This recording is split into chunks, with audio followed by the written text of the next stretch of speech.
years and did not come with medical aid of any kind. People think that FEMA is there to hand out bottles of water. It's not what they do. FEMA has a role to play. They have a very specific role. They bring in ships, they bring in airplanes, they bring in tractor trailers with pallets of things. But they're a big machine, and there's gaps in that thing. And you're seeing one of the gaps here, and we help fill that role.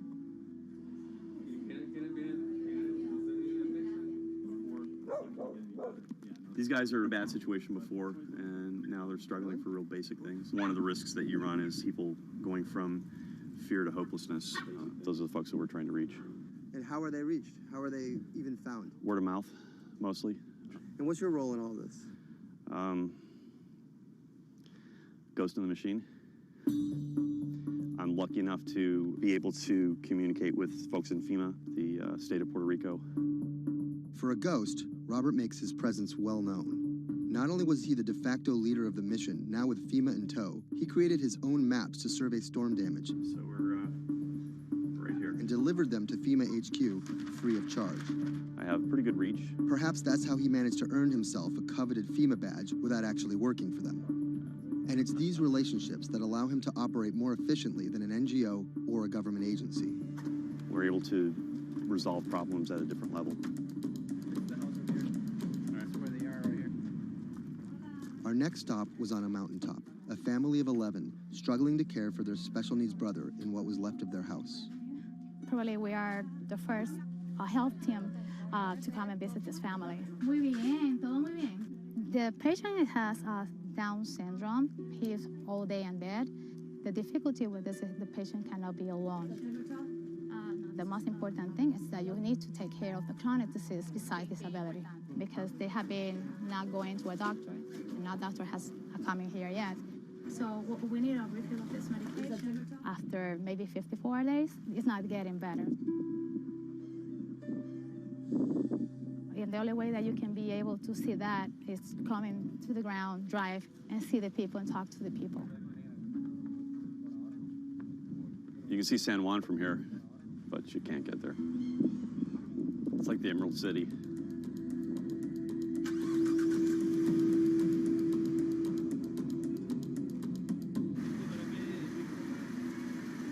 On this stop, we caught word that a man living alone at the edge of the jungle was in need of care. So we decided to take a little detour, come up here and check out and see what's going on. One of the challenges is to find those people that are at the end of these roads that need help.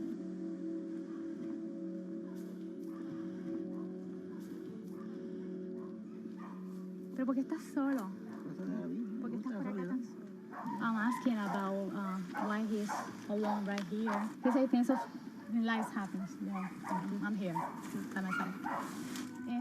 So ¿dónde vive acá? En la parte de...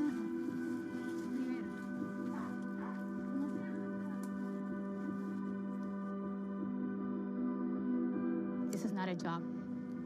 To do this, you need to have passion for what you can do.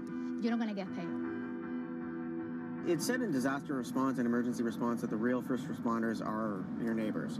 You don't need to wait for a lucrative FEMA contract to go out and do good and to help the community.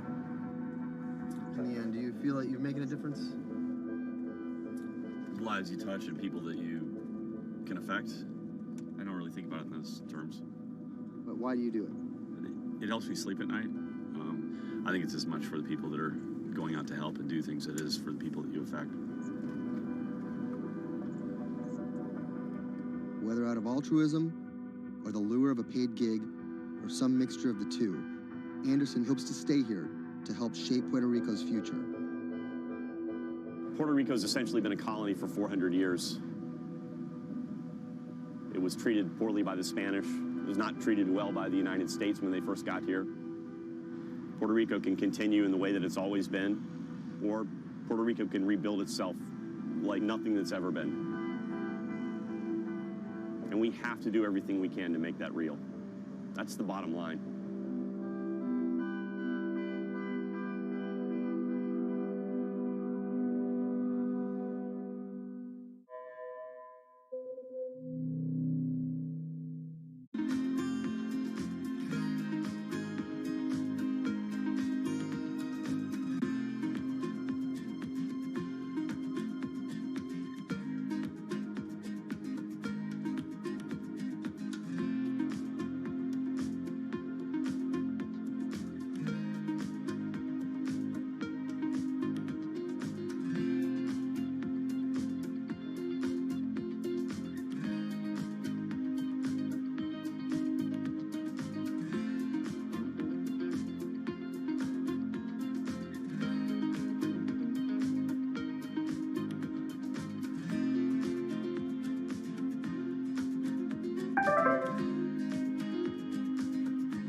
When I met him first online, I found him to be really sweet. I think I was the one who was talking for an hour. He was just listening. When we met, I saw her. She was beautiful, intelligent, and kind, which was, something that I was looking for.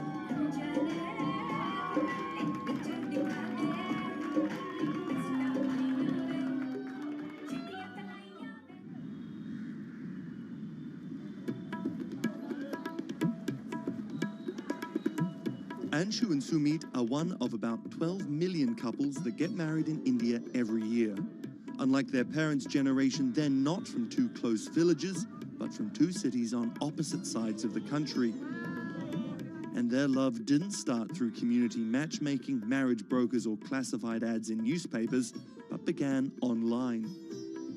So we met through jeevansathi.com. So it's basically an online portal where we have detailed profile of different grooms and brides. It makes a lot of remote profiles who are located in distant areas more accessible. Thanks to growing internet and smartphone usage, matrimony websites and apps in India are starting to disrupt the matchmaking industry. More and more people are finding their partners at the click of a mouse. jeevansathi.com, where Anshu and Sumit met, is one of the biggest players. Young Indians looking for love set up profiles including their caste and horoscope, but their criteria for choosing spouses appears to be changing. We have seen the shift from traditional caste community conservative parameters to something like which is more focused on education, employment. Anshu and Sumit's marriage was initiated by their parents, but modern Indian couples like them have more input than previous generations. We looked up to them to agree for the proposal, but it was primarily our decision that we wanted to be with each other. So what's the emoji like you'll use the most to send to each other? There's a bear which basically we use for indicating a hug. Yeah, that's our language basically. Bear icon for a hug. Time flies when you're in love, and just 1.5 months after they first met online, the couple got engaged. They decided to hold their wedding less than 3 months later. But planning a traditional Hindu wedding on such short notice is no easy task. The massive event usually lasts 3 days, has various ceremonies and celebrations, and involves the entire two families and hundreds of guests. Luckily, there are websites and apps for that. We searched online, we got in touch with Wedding Brigade, and they helped us finalize the venue. And it makes the search faster and efficient. Startups like the Wedding Brigade are challenging traditional wedding planners in this $50 billion industry. It provides various services from booking banquet venues to buying wedding gowns. The website makes money by charging commission from vendors. People don't want to be limited to what is available around them. They want to know the entire range of options available before making a decision. And now it's easy to find almost everything on one portal.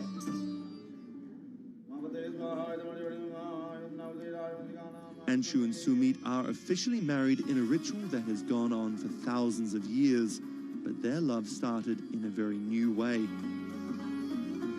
Technologies might be changing the way couples meet, date, and get married in India, but they're definitely not changing everything. The technology was only the first level help that we could get to find each other. Everything else was like very humanly and emotions and feelings based.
Massachusetts Senator Elizabeth Warren has become a symbol of everything the Republican Party stands against. Everyone gets a right to basic health care. We need strong oversight of these banks. A legal scholar and a consumer advocate turned politician, Warren has branded herself as a champion of the working class and made a career out of standing up to big business. While rumors of a 2020 presidency bid remain just that, I'm not running for president. her Senate seat is up for re-election in 2018, and Republicans are already pumping millions into super PACs to defeat her. This is the story of how a law professor and politician came to be seen as the biggest threat to Republican values and the greatest hope for progressive America. Elizabeth Warren was born Elizabeth Ann Herron, the youngest of 3 siblings, on June 22, 1949, in Oklahoma City to middle-class parents. After waiting tables to help her family pay the bills, Warren became a star on the high school debate team. She landed a scholarship to George Washington University at the age of 16, but 2 years later dropped out to marry her high school sweetheart, Jim Warren. By 1980, Warren was a mother of 2, divorced and remarried, had earned a bachelor's degree from the University of Houston, a juris degree from Rutgers, and practicing law in New Jersey. Warren then went on to become an influential law professor, teaching, lecturing, and publishing highly cited work on bankruptcy and commercial law at 7 universities around the country, eventually settling at Harvard Law School. But Warren wasn't always a liberal lion. Elizabeth Warren used to be a Republican, actually. That's Stephen Dennis. I'm a Senate reporter for Bloomberg. Around the time that Elizabeth Warren switched parties, she became a fierce opponent of a Republican drive to make it much harder to file for bankruptcy. She fought that for a decade. It ended up passing anyways. While her efforts ultimately failed, her warning calls were heard in 2008.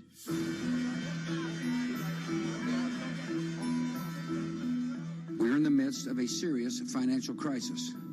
Our entire economy is in danger, and without immediate action by Congress, America could slip into a financial panic, and a distressing scenario would unfold.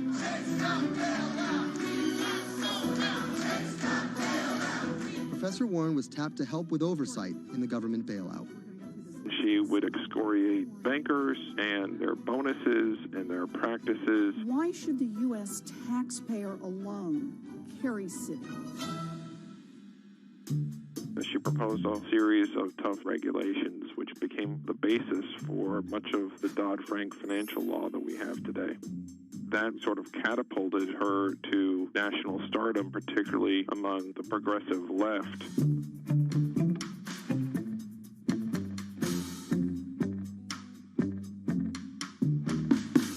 Encouraged by her newfound notoriety, Warren declared her bid for the U.S. Senate on September 14, 2011. During the race, her opponent Scott Brown tried to derail Warren by accusing her of falsely claiming Native American heritage, a controversy that earned her the nickname Pocahontas. Nevertheless, she was victorious and won the Senate seat by a comfortable margin.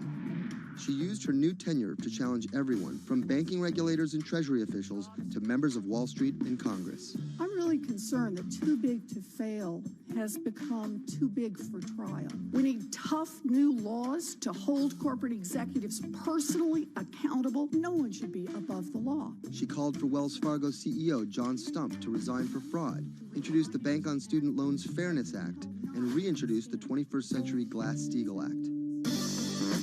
In 2016, after staying silent during the Democratic primary battle, Warren finally endorsed Hillary Clinton and had some harsh words for candidate Trump. Donald Trump is a loud, nasty, thin-skinned fraud who has never risked anything for anyone, and that is just one of the many reasons he will never be president of the United States. But she was wrong. The forgotten men and women of our country will be forgotten no longer. Warren wasted no time resisting Trump's agenda. Have you ever managed or overseen a $1 trillion loan program? I have not. How about a $1 billion loan program? I have not. Okay. In the Donald Trump era, Elizabeth Warren has been playing defense and trying to prevent Donald Trump and his cabinet appointees from rolling back protections that she helped enact. Warren actually found herself rebuked by Mitch McConnell for reading a letter by Coretta Scott King about Jeff Sessions' record on racism during his confirmation. She was warned. She was given an explanation. Nevertheless, she persisted. That moment became something that's on T-shirts, bumper stickers, slogans, and that really galvanized a lot of support for her. It's been very hard for Republicans to get much of anything done this year, and that's at least in part to this resistance movement that Elizabeth Warren has helped champion. We are here to fight back. Enough of Elizabeth Warren. Like you, Millions of dollars are being funneled to defeat Warren in the midterm elections in 2018. But it's the rumors of a 2020 presidential bid that has further prompted powerful donors to fund her opposition, often using the same playbook of constant and ruthless ad campaigns that many believe helped Trump win in 2016. It's anyone's guess if she will endure what Hillary could not.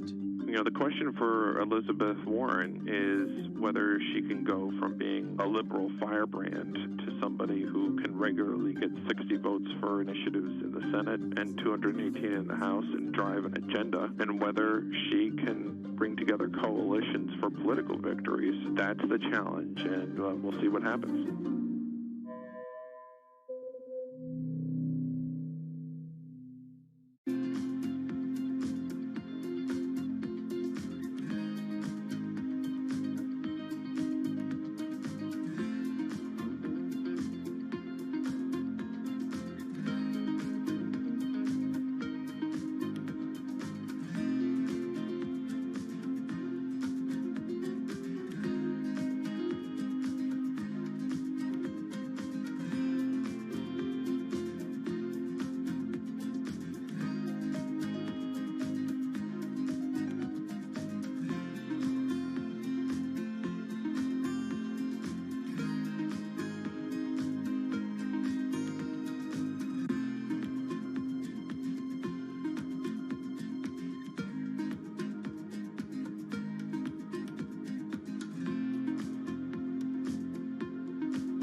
Sadiq Khan, the mayor of London, has made some powerful opponents. He doesn't know me, never met me, doesn't know what I'm all about. I think they're very rude statements, and frankly, tell him I will remember those statements. My message to Donald Trump and his team is that, your views of Islam are ignorant. He's the first Muslim mayor of a major Western capital and proud of it.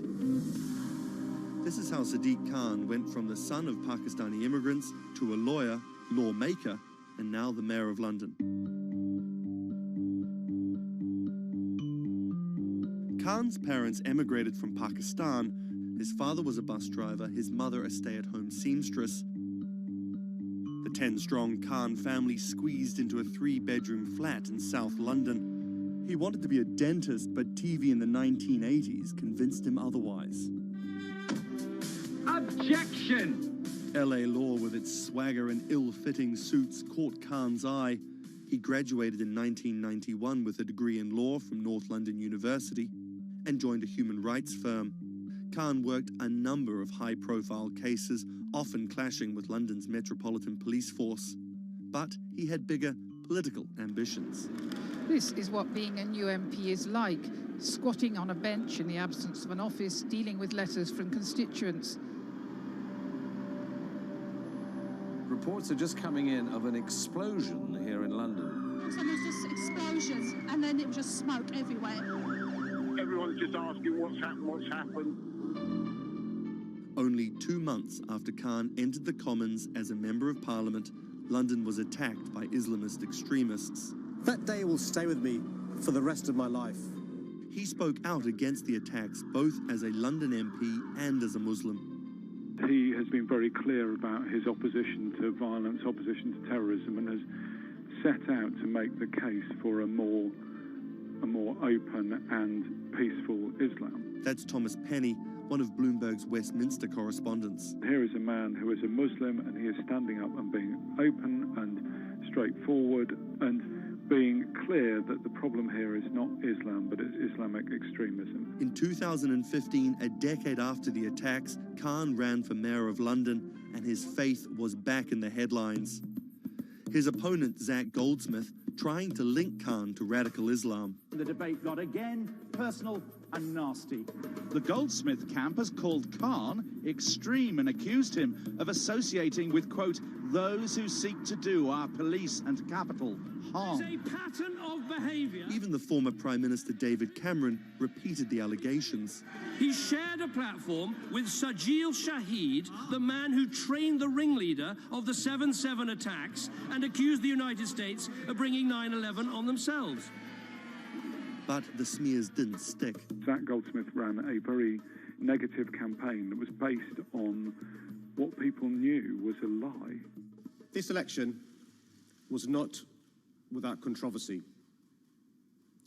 And I'm so proud that London has today chosen hope over fear and unity over division. After taking the mayor's office with a comfortable majority, Khan has brought a business-like efficiency to the role, scrapping expensive vanity projects like the Garden Bridge and the new Routemaster buses, which cost £350,000 each. The former lawyer who used to fight the police in court is now praised for his close relationship with them. I was talking to a very senior police officer in the Metropolitan Police who said there was a sea change when he went into City Hall, and the police were saying how much they welcomed this because they knew where they stood and it was more straightforward to work with. So he works like a lawyer, he works like a government minister. Khan's kept his faith at the fore. He's an outspoken voice for moderate Muslims across the world. Donald J. Trump is calling for a total and complete shutdown of Muslims entering the United States. Now, by giving the impression that Islam and the West are incompatible, you're playing into the hands of the extremists. The ongoing spat between Khan and US President Donald Trump escalated when Trump went after Khan, misquoting him on Twitter just hours after the terrorist attacks of June 3rd, 2017. Khan's now one of the most prominent Labour politicians in the UK. In fact, a recent poll of Londoners found Khan was more trusted to keep the country safe from terrorism than the Prime Minister or the Labour leader. His story of going from the son of an immigrant bus driver to the mayor of one of the greatest cities in the world plays well with Londoners. But can he appeal to the rest of the nation? Has Khan got his eye on the top job? And is the UK ready for a Muslim Prime Minister?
What does it take to change the world?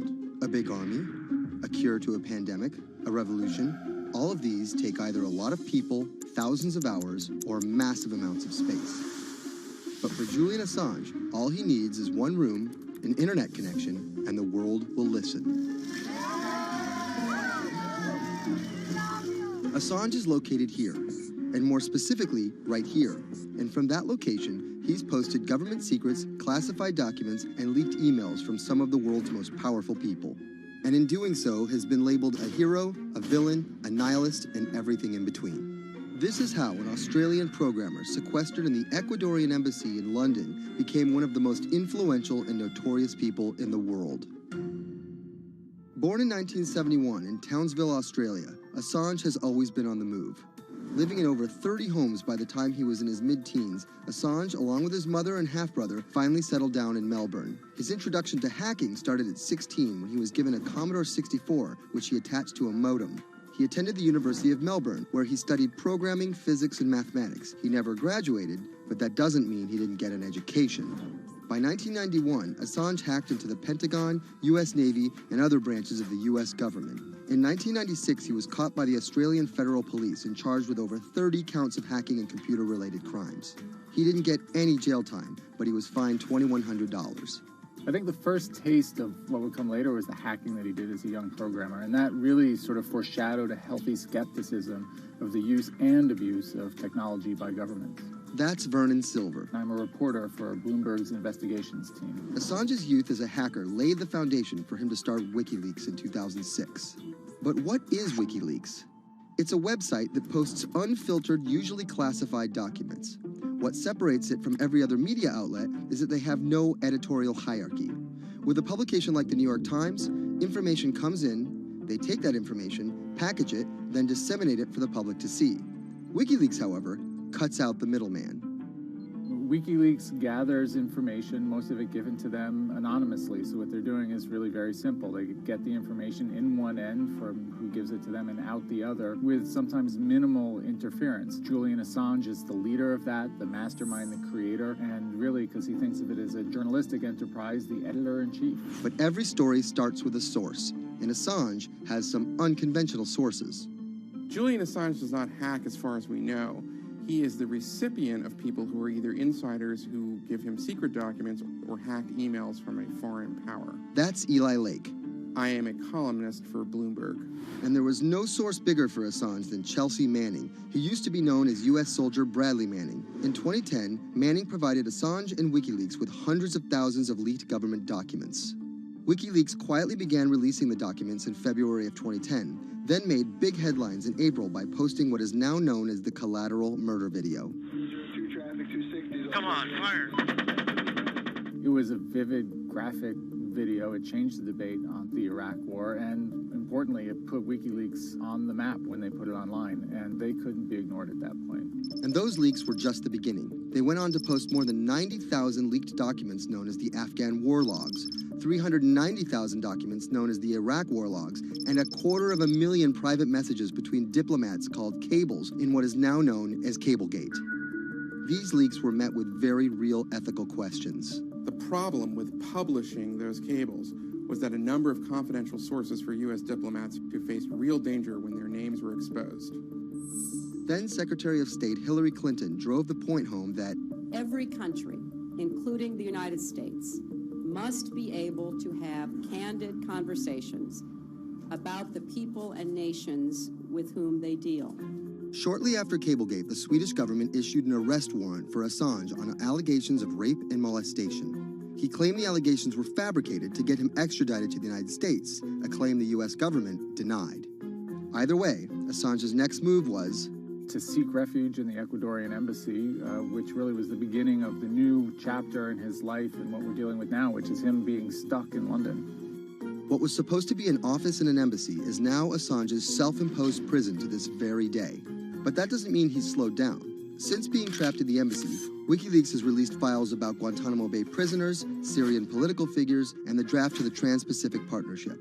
And then came the 2016 U.S. election.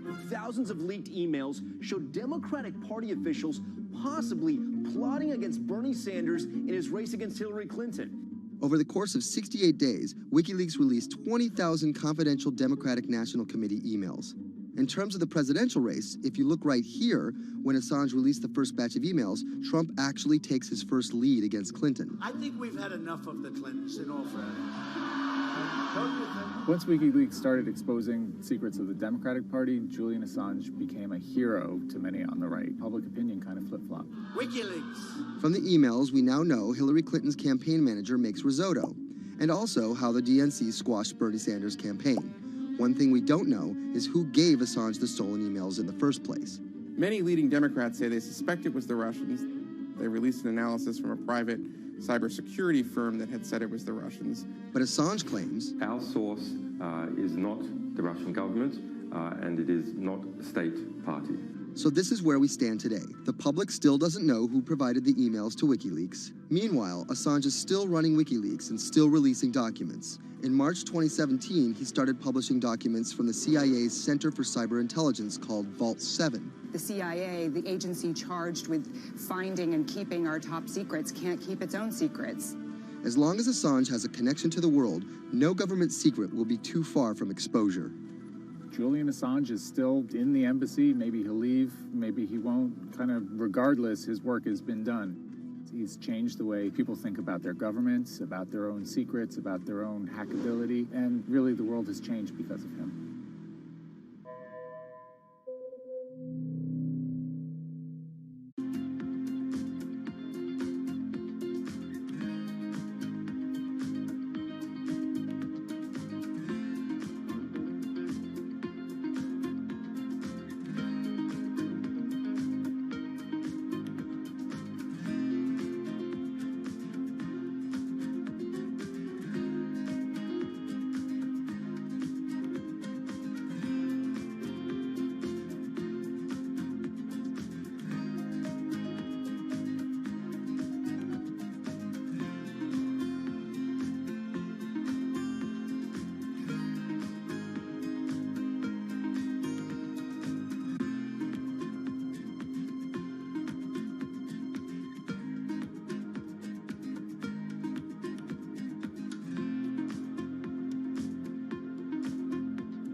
When it debuted, the 4G wireless we have today allowed people for the first time to hit the road and explore unknown places with only a smartphone for directions.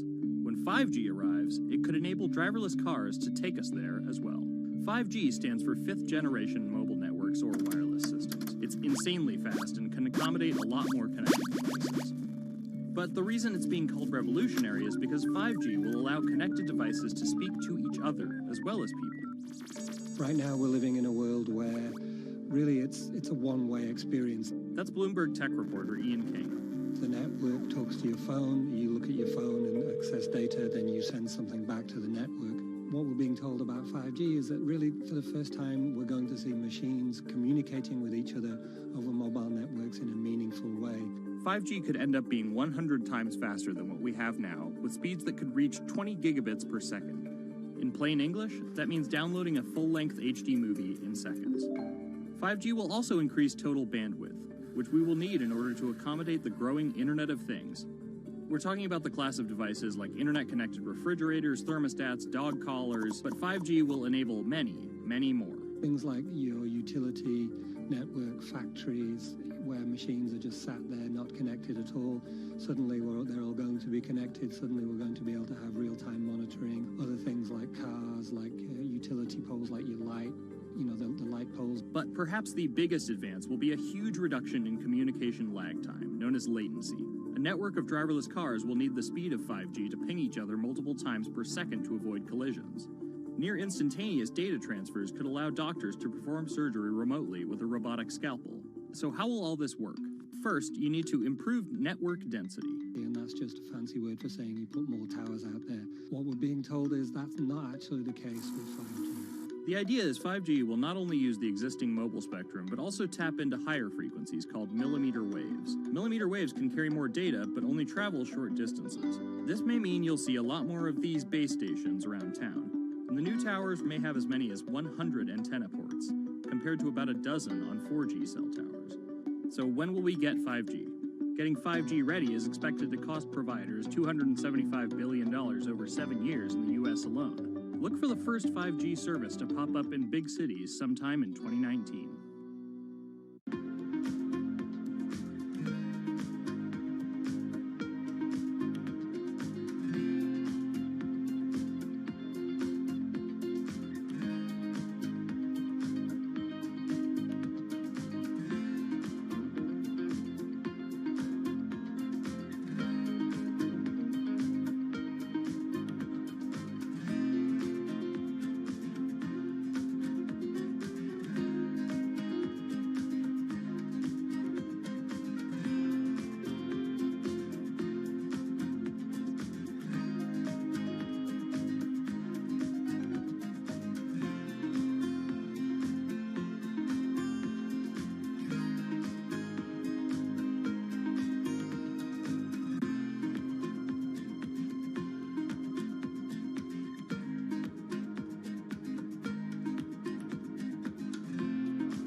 People think of Vladimir Putin, they think of capital P, power.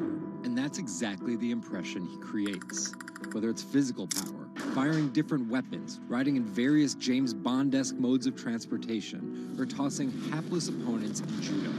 Or political power, ruling his own country with an iron fist, crushing his political opposition, or, most recently, being accused of meddling in foreign elections for his own benefit. This is how Vladimir Putin went from a poor, tough kid in Leningrad to a KGB spy to the very symbol of modern Russia. Vladimir Vladimirovich Putin was born in 1952 in Leningrad, which is now St. Petersburg. His father was a factory foreman and his mother a homemaker. It is widely said that Putin's public-facing tough guy persona can be traced back to him getting into fights when he was younger, which paved the way for him to take up judo. After getting a law degree from Leningrad State University, Putin joined the KGB Foreign Intelligence Service. He spent 16 years in the KGB. When Putin returned to Russia, he began his political career. He went to work for Anatoly Sobchak, who was then the mayor of St. Petersburg. That's Leonid Bershidsky. I'm a columnist at Bloomberg View. Putin thrived in Sobchak's administration because he was sort of considered pretty efficient city official at that time. He was very loyal to Sobchak. So loyal and efficient that he was noticed by Yeltsin's close circle. And those people soon brought Putin over to Moscow to work in Yeltsin's administration, where he quickly climbed the political ladder. Then, of course, he was promoted to Prime Minister of Russia. That's Dmitry Trenin. I am currently director of the Carnegie Moscow Center. Around this time, Yeltsin and the people around him, the so-called family, decided that Putin would become Yeltsin's successor. And then this happened. The apartment bombings were carried out in 3 Russian cities, killing 293 people and injuring more than 1,000. Putin immediately accused Chechen separatists for the bombings and followed it up with action. He was credited with having a very successful military campaign against the terrorists. And it worked. After that, he became an heir apparent in the eyes of the Russian people. 3 months later, Yeltsin resigned. And on his way out, a famous exchange. He was getting into the car in the Kremlin, and the last words that he addressed to Putin before getting into his car was, "Take good care of Russia." So Putin took over as president, and 3 months after that, won his first election. But just because Putin won the presidency, that didn't mean he had all the power. This is Michael McFall. I was U.S. ambassador from 2012 to 2014. In the 1990s, there was a fire sale of all the things worth owning in Russia, and certain people, the oligarchs, did better than others in that fire sale, sometimes called privatization, and those people tended to be well connected with the Yeltsin regime, and they weren't Putin's friends. But they probably miscalculated, thinking that they could easily find a way to influence him.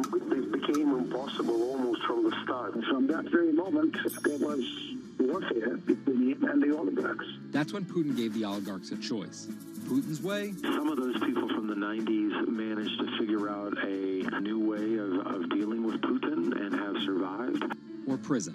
Others could not find common vision, and so they lost their assets. Khodorkovsky once was Russia's richest person, worth $15 billion, but he ran afoul of President Vladimir Putin and spent a decade in prison. With domestic power consolidated, Putin focused on restoring Russia's global influence. Putin is the guy who believes in the expansionist Russian state. Georgia and Ukraine and all the other Soviet republics that split off when the Soviet Union fell apart, he still believes that they're traditional Russian satellites. A lot of his strategy is about keeping them in the orbit. That Yeltsin line, take good care of Russia, that's how he understands it. And he used annexation and invasion, as well as oil, gas, and trade to keep former Soviet republics in Russia's orbit. In 2008, Putin's 2 terms were up, and he decided to step down as president. Dmitry Medvedev stepped in as president, and Putin went back to prime minister. But really, Putin never left power. He pretty much continued running the country, and Medvedev was a bit of a figurehead. There was actually a period of cooperation between Russia and the U.S. that benefited both countries during Medvedev's presidency. Because Medvedev did not have the same negative attitude towards the West as Putin did. But when Putin came back to run for a 3rd term, in the lead up to the 2012 election, it is widely believed that both the presidential and parliamentary elections were rigged, and Russians took to the streets. Putin blamed the protests squarely on America, and more specifically, Secretary of State Hillary Clinton. He believed that she had sent, and this is his words, a signal to demonstrators. Still, Putin won by a huge margin and set about crushing the protest movement immediately upon his return to the Kremlin. Over the next few years, Russia's economy tumbled. Putin annexed Crimea, leading to sanctions. The price of oil fell drastically. The ruble hit a new low, and America played down Russia's influence, with Obama calling Russia a regional power. Despite all of that, Putin's approval rating remained sky high, and then an opportunity for payback. I think I'd get along very well with Vladimir Putin. In 2016, there was one candidate who called Vladimir Putin very smart. Trump exhibited tolerance towards Putin's actions annexing Crimea, and similar views on NATO and sanctions. Secretary Clinton didn't support any of those views. even though Putin denies any wrongdoing, U.S. elections. Yes. the U.S. has accused Russia of being behind the leaking of 20,000 Democratic National Committee emails, which many say helped Trump beat Hillary Clinton in the presidential election. Which leaves us here, with the possibility of a President Putin until 2024, positioning Russia to be the world power he always imagined it should be.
Jack Ma is Asia's richest man and most recognizable business tycoon. He's the chairman of Alibaba, China's e-commerce giant and one of the 10 largest companies in the world.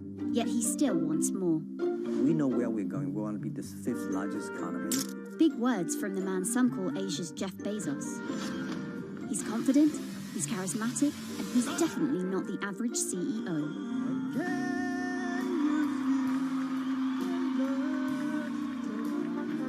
This is how a poor school teacher went from the classroom to being one of the most influential multi-billionaires in the world.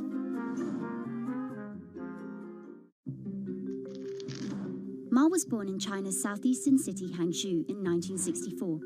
His parents were traditional musician storytellers. As a teenager, he started to learn English from foreign tourists after China opened up in the late 1970s. And then for 9 years, Jack Ma hung around outside the Hangzhou Hotel, which is now called the Shangri-La. He would get up at 5 a.m. to talk to travelers. That's Bloomberg technology reporter Lulu Chen. And I cover China Internet for Bloomberg. Ma failed China's National University entrance exam twice before being admitted to local teachers' college.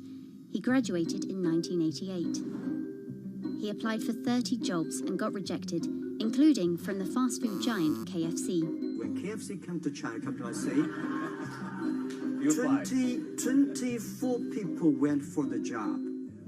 only 3 people accepted. I was the only guy. Then Ma got a job at a local university and taught English there for about 5 years, earning just $15 a month. On the side, he started a translation company with several friends. During a company trip to the US in 1995, Ma had his first encounter with the internet at a friend's place in Seattle. I searched the first word, beer. I don't know why, because it's easy to spell, baby. And I see beers from Germany, beers from USA, beers from Japan, but there's no beer from China. So he searched for the word China instead and still couldn't find anything. And that got him thinking. He wanted to build something that would put China on the world's map. He started China Pages, a Yellow Pages-like website, but it didn't take off. Then Ma joined a government agency in Beijing to help set up a website. By 1999, the internet stock boom had gripped Wall Street, and back in his Hangzhou apartment, Ma decided to try again. With his wife and a group of friends, Ma raised $80,000 and set up Alibaba, a site that allowed businesses to sell stuff to each other. 人家美国人强就强它的硬件，强就强它的系统建设，这方面确实比你早。但是玩信息玩软的，中国人的脑袋绝不比你们长。我们在座的所有人的脑袋绝不比你们长。By 2000, Alibaba had raised $25 million from investors, including Goldman Sachs and SoftBank. He had no business plan and zero revenue, but his eyes was very strong eyes. In 2003, Alibaba started Taobao, a platform for individual sellers to trade with each other, and publicly declared war against eBay, who had started to make a foray into China. Jack Ma has this famous saying that Alibaba is a crocodile in the Yangtze River, whereas eBay is a shark in the ocean. And if they fight eBay in the ocean, then they'll lose. But if they fight them in the Yangtze River, then they have a home base advantage. In 2007, just 1 year after it forced eBay out of China, Alibaba debuted its business-facing division on the Hong Kong Stock Exchange. But it delisted 5 years later as its performance sagged. But in 2014, Alibaba raised $25 billion in the world's biggest IPO in New York. Everybody should have a dream. What if that dream comes true? After achieving dominance in the business of e-commerce in China, Alibaba has been building an internet empire worth $472 billion, with businesses in cloud computing, online video streaming, movie production, healthcare, sports, retail, and even news media. Alibaba buying into South China Morning Post really raised eyebrows. This is the largest English newspaper in Hong Kong, and it shows that Jack Ma's ambitions weren't limited to e-commerce. He wanted to influence not just Chinese users, but also overseas users as well. The US has criticized Alibaba for allowing companies to sell counterfeit and poorly made goods, but in China, it enjoys the favor of China's government. It's part of Ma's company philosophy. In love with the government, but don't marry with them. Jack Ma is an extremely fortunate man for jumping on the internet sector so early. Note that this is a person who has no coding skills at all. He's a natural showman and a gifted public speaker and really able to convince others to believe in his vision. Ma's vision of growing Alibaba to be the world's 5th largest economy faces strong competition at home and abroad. It will require more than just naked ambition and charisma, but Ma is great at getting himself in the right place at the right time. So far, it served him well.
Peter Thiel is a walking contradiction.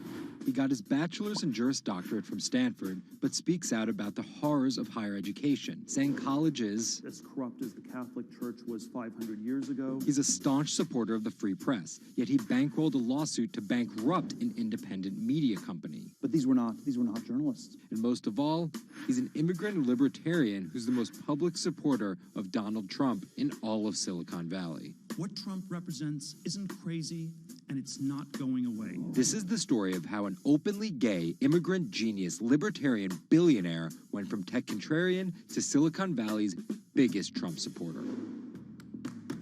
Peter Thiel was born on October 11, 1967 in Frankfurt, West Germany, to Suzanne and Klaus Thiel. Peter's family emigrated to Cleveland, Ohio when he was 1. An Ayn Rand devotee during his youth, Thiel attended Stanford University majoring in philosophy. His Stanford experience shaped a really big part of who he decided to surround himself with. That's Lizette Chapman. And I cover technology and venture capital here at Bloomberg. He and his Stanford friends made their first big splash in tech with PayPal. After selling to eBay for $1.5 billion, they would become known as the PayPal Mafia for each incredible success after PayPal. For Thiel, that began with an early, modest $500,000 investment in Facebook. And in VC speak, early means big risk, but also big reward. He turned that initial $500,000 investment into more than $1 billion in cash.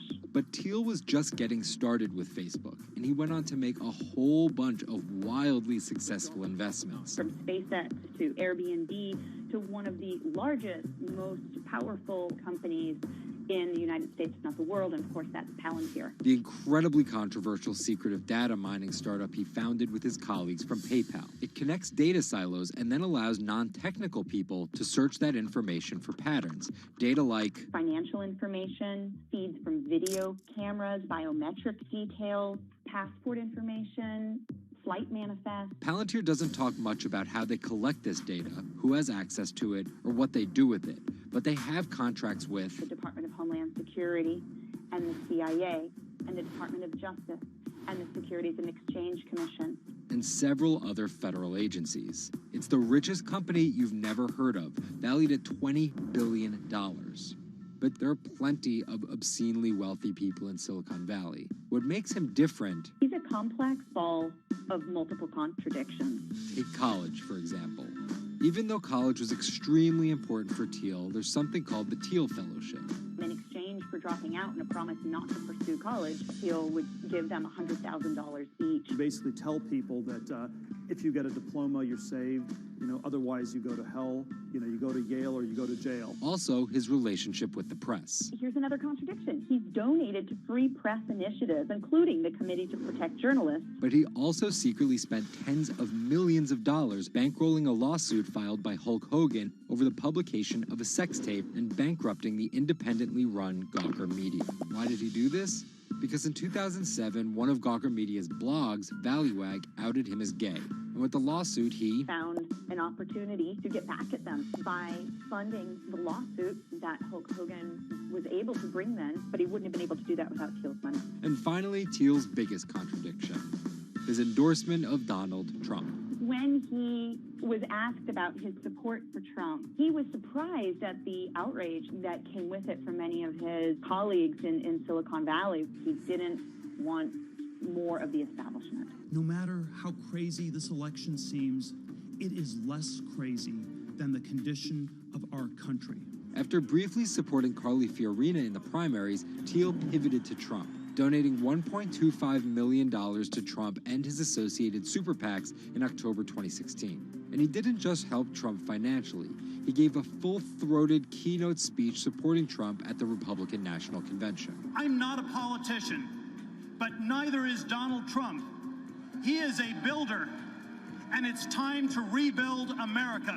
And when Trump was finally elected, Thiel was given the reins to an enormous amount of power. And I want to thank you, man. You have a very special guy. He was named the transitional advisor And in that role, he did a lot of interviewing and a lot of vetting to fill hundreds of cabinet positions and different jobs within the administration. But it turns out Thiel's support isn't unconditional. Talking to people who spend time with him, I have also heard that he is no longer a great supporter of Trump. It was reported that Thiel was unhappy with the direction of Trump's presidency. Ever since, he's been mum, making no public appearances, no statements, and staying out of the spotlight altogether. Although there have been suggestions that Trump could tap Thiel for a top intelligence post or ambassadorship, there's no indication he'd accept. He's described his relationship with politics as schizophrenic. He gets really involved, and then he runs away as fast as possible. Whether Thiel takes a new position or simply continues as a board director at Facebook and Palantir, at just 50 years old, he's primed to wield some serious influence in technology and politics for decades to come.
Two 2016 was again the hottest year on record, and the previous 17 years have seen our 16 most scorching.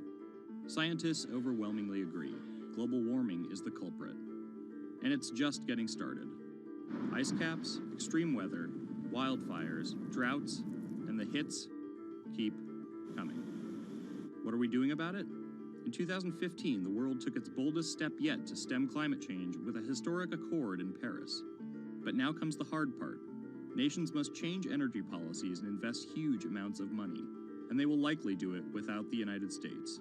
President Donald Trump announced on June 1st that the U.S. would withdraw from the accord. The reality is that withdrawing is in America's economic interest and won't matter much to the climate. Here's the situation. Decades in the making, the Paris Agreement united the US, China, and more than 190 other nations in a push to limit fossil fuel pollution. The UN-sponsored plan secured pledges to cut greenhouse gases, the emissions that trap heat in the Earth's atmosphere, in an effort to avoid the rising seas and other environmental disasters that climate models predict. But even if all pledges are met, the globe is expected to warm by as much as 3.4 degrees Celsius this century, more than the UN target of well below 2 degrees. Meeting the Paris Agreement means that governments will have to offer more incentives for clean energy, scale back support for fossil fuels, make emissions more costly, and reduce deforestation. It's estimated that the deal will require $13.5 trillion of spending through 2030. Here's the argument. Unlike past climate pacts such as the Kyoto Protocol, each country set its own Paris targets and then promised to revisit and improve them. The U.S. was primed to play a lead role in climate change, but Trump's Energy Independence Executive Order reverses Obama-era rules and directives put in place to combat climate change, and expands production of coal, the dirtiest fossil fuel. The resulting policies threaten the global fight against climate change. Without the U.S. commitment to emissions reduction, other countries may join it in abandoning the Paris Agreement. This could make it almost impossible and even more expensive down the line to stop climate change. Optimists argue that the shift to a lower carbon future is already underway. Businesses, cities, and U.S. states, such as California, are already investing in wind and solar and taking other steps to make it work. I've actually been called an environmentalist, if you can believe that.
There's an inherent attraction to light and being human.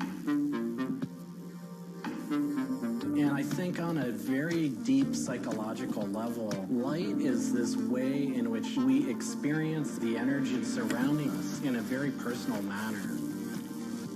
My name is Matt Dilling. I'm the founder of Light Bright Neon Studio, and we manufacture, produce, and restore neon works of art and design.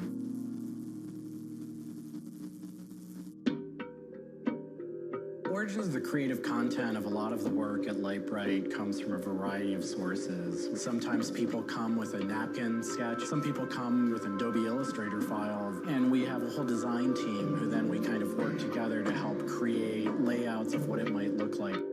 Scale it up and create a paper template using a pen plotter. And that paper template actually becomes our guide for what we're going to bend the neon to. We take from the office into the glass shop. We pick out the right size tubing with the right color for the right size project. From there, we heat up the glass tubing.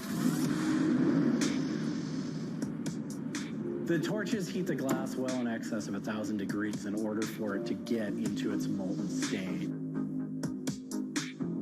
We heat up and bend the glass tubing to match the template. One of our chandeliers has over 100 different bends in it. So each one of those bends has to be marked for a heated up bend. We also have to allow the glass to cool between the bends so that the next area can be worked on and heated up in its own unique fashion. It turns into spaghetti, and then we have to make sure that that spaghetti lines back up and cools to the template. We use a blow hose to connect our mouth to the tube, create a volume that's closed, and we can control the pressure in there with our mouth. There's just a variety of challenges that come up inherently in working with glass. Glass can crack due to stress, and sometimes you'll just have a batch that all it wants to do when it gets near a torch is crack.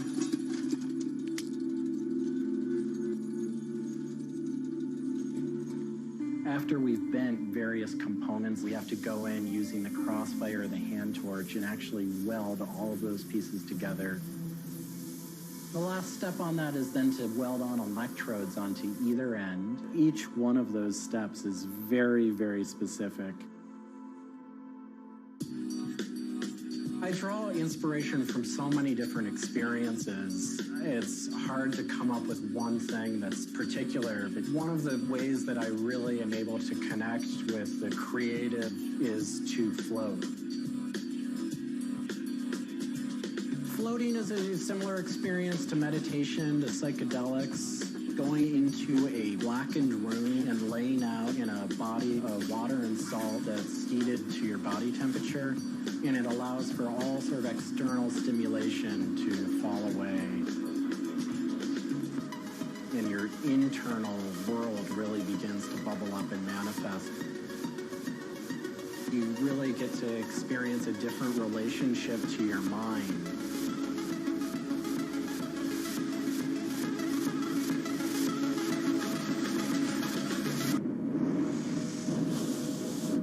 I work with neon because I can't not work with it. It's so challenging and so rewarding. And those things are so intertwined that there's no way of separating it out. I've learned so much and continue to learn so much by working with it. I find so much inspiration in working with it, and I just continue to experience new and different things through the medium. It's that close to me at this point.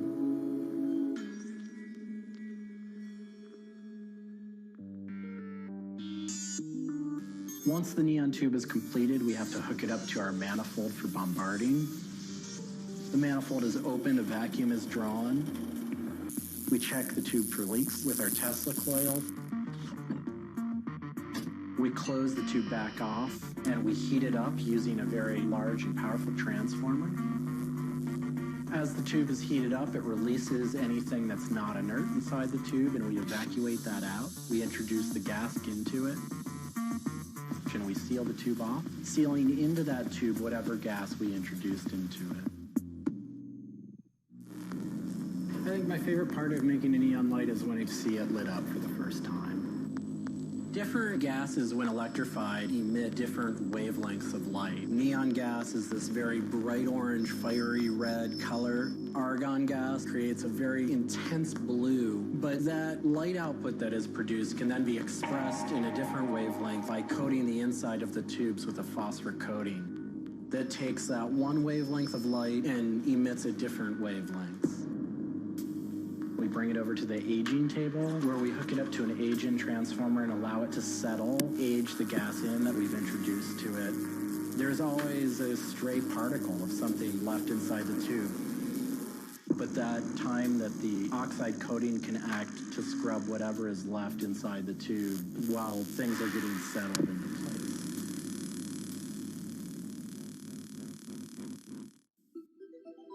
Once the tubes are aged in, we move on to our process of assembling two halves of the fixture together in a jig, gluing up the center of the fixture to its spindle.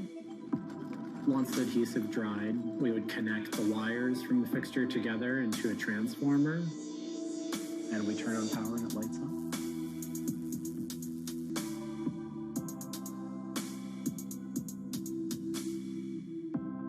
Part of what we love about what we do here is that we try and put out into the world the kind of things that we'd like to see. I still am surprised when it lights up. I'm still excited when I get to see it illuminated.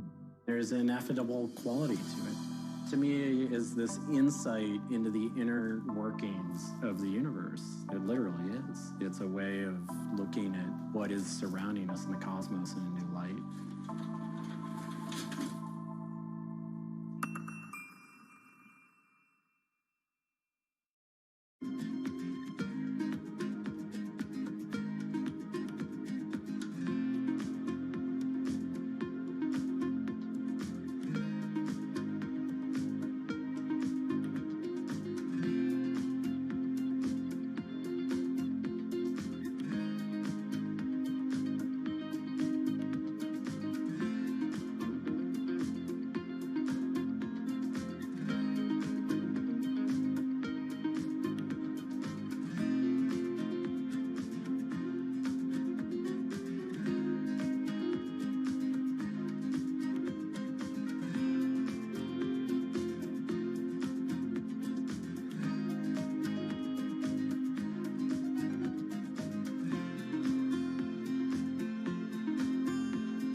a bit like an addiction. You've got to make something. You have to do something. It's borderline obsession. And every bike we build is my favourite bike at the time, and as soon as it's done, I want to build another one.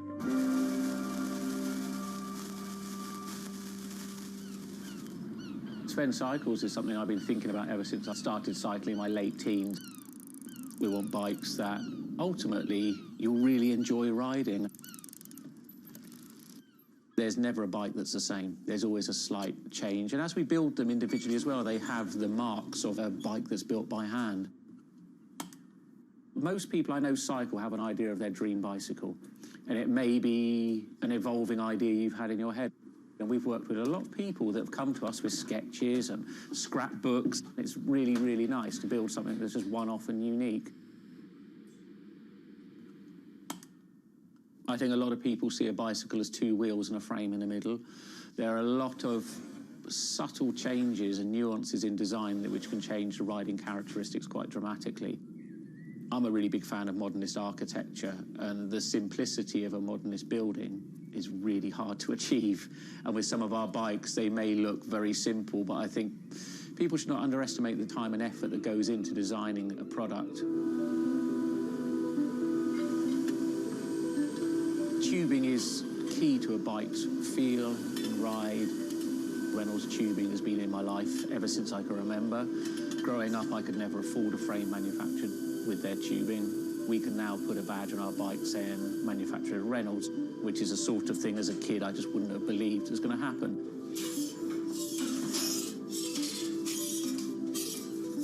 Every part of the bike has a specific tube. It's not universal. The first thing we do is get the tubes out, check they're correct, check the wall thicknesses, sand the edges, make sure it's all really clean, because if it's not clean, the tubes won't join together correctly. We build in steel because I still believe it's one of the best materials to use. It's been used in bikes since the late 1800s, and they're still using it now for a very good reason. It's the flexibility that we can replace the tube, repaint the bike, and you wouldn't know it's damaged. I just like working with it. It's very sculptural. This isn't sort of aerospace precision engineering. It's a steel rule and a marker. So when we're cutting the tubes, it's within a mil or two. But what we're trying to do is take the best from bicycle building in the past and add a little bit of modern flair to it.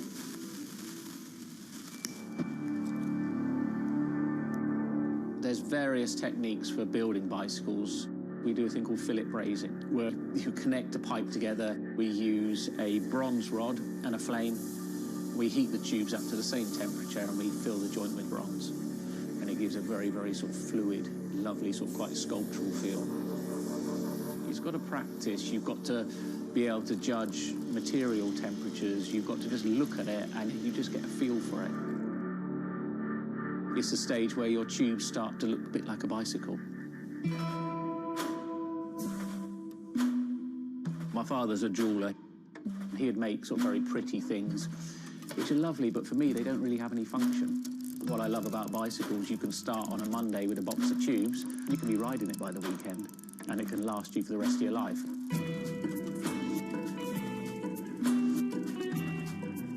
Outside of the frame and forks, the other most important part is the wheels and tyres. When you build the wheels, you have to lace them, so there's little holes going all the way around the rim. You poke the spoke through. We do build all our wheels by hand here because a machine can't get 30 years worth of wheel building experience. Colour is very, very personal. With any of our bikes, you can have them painted whatever colour you want. We've matched one to the teapot, so we can get that scanned and we can match that, or someone's favourite item of clothing. I like to let the bike sit for 4 or 5 days minimum, just so the paint can have time to cure a little bit, and then we assemble it. We get out all the new components, and it's a case of putting them together. Some bikes you can assemble in 3 hours, some will take 3 days. We've built bikes that cost in the £10,000 plus mark. Some people, they're saving up and this is their bike and they're going to own it for the rest of their lives. So we just want to make sure they get the right thing.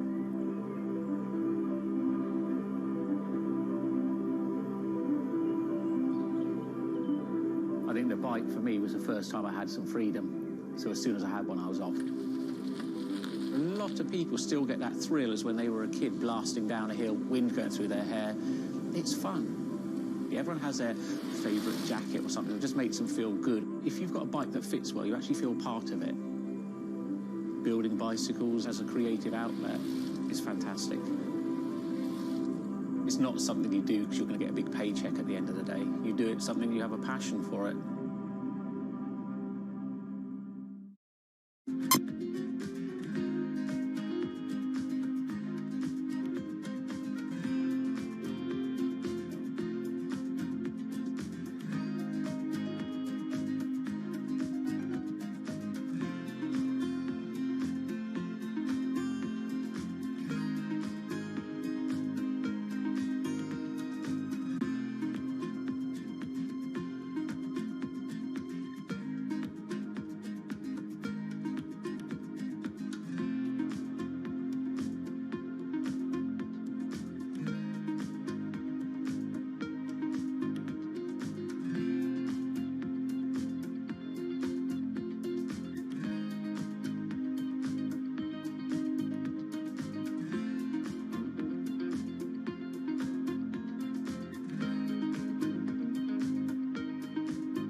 If you ever saw a wooden surfboard, it was probably hanging in somebody's house or underneath the deck.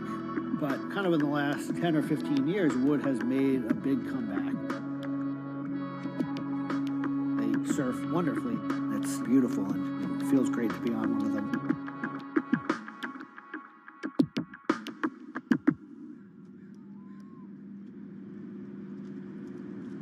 I always had a love for wood and kind of passionate about things that went in the water.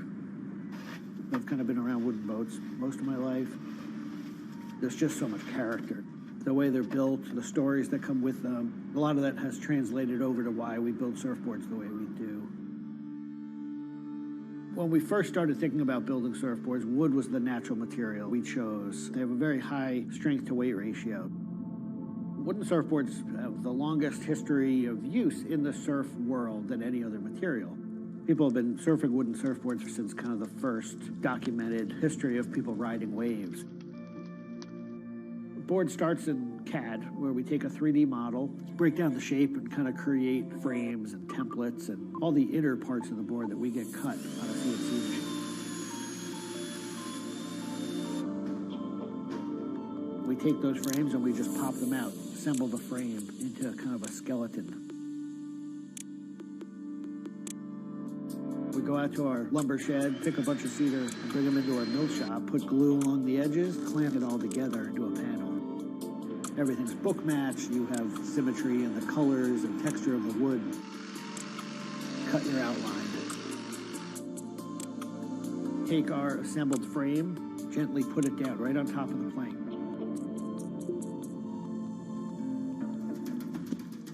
Once that foundation is started, you're basically building up the three-dimensional shape, the outside part of the board, using lots of strips that kind of interlock and fit together.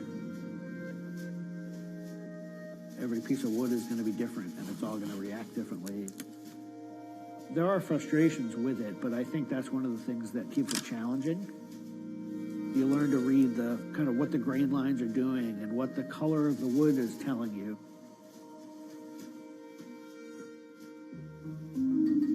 Once those rails are cleaned up, we put our top planks on. It's a little bit like putting a lid on a box. It's like, this is it. Whatever's inside that board is staying inside that board. And by tensioning some rope, you can clamp the two together. It's like a time capsule.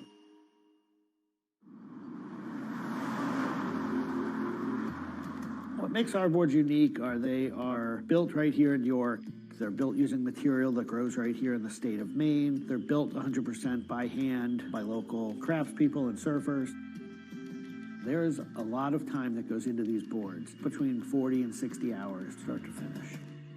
We wanted to build surfboards that were as hollow as they could be, but still be strong enough to work well. Too light and they don't surf well, but too heavy and they don't surf well. So there's a balance point there, and that's where we try to be. Taking the board off the rocker table once the top has gone on, that is by far one of my top favorite parts. It's just you and a shaping stand, a board, and a hand plane. Everything else is out of your view. It's simple, it's pleasurable, it's quiet. You can be with your thoughts and you can just kind of be present.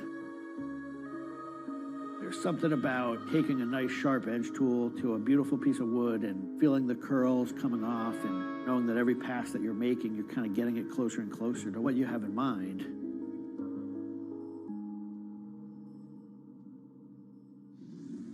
Once we've shaped it down and the board's looking like it's supposed to look like, it's time for it to go into the glassing room.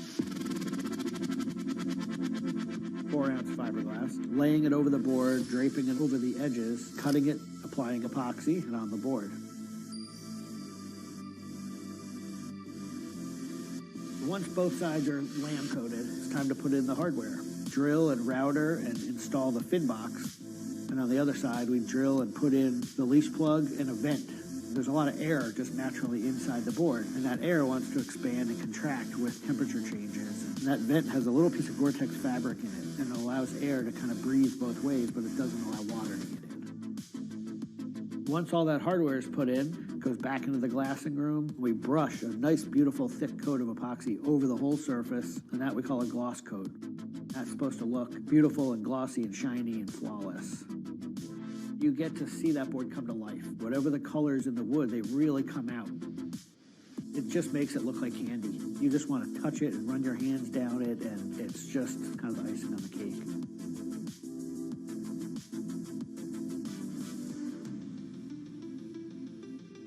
Once everything is hard, we put it into what we call the oven, get that epoxy to cure, really kind of bake it, and just get it to harden. Put in the fin, screw in the vent, and ship it out. We just love the idea of building something that's sustainable and long-lasting and made by hand. Kind of gives you a deeper connection to the product over something you might buy on a shelf.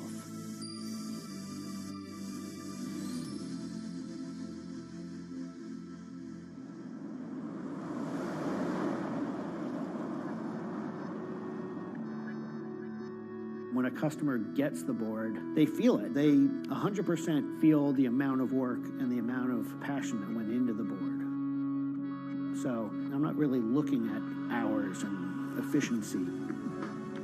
We're looking at like doing it right and enjoying it as we go.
Ma Baoli, better known as Gang La, is one of the 4 Grand Marshals leading New York's Pride Parade this year. But in the country he comes from, being gay is still a social taboo. The CEO of a Beijing-based internet company is on a mission to improve the lives of millions of gay men in China. 对于每一个 LGBT 人群来说，即使这个国家不允许你跟同性爱人结婚，但是你仍然要勇敢地去选择你自己的生活，你仍然应该拥有幸福生活的权利。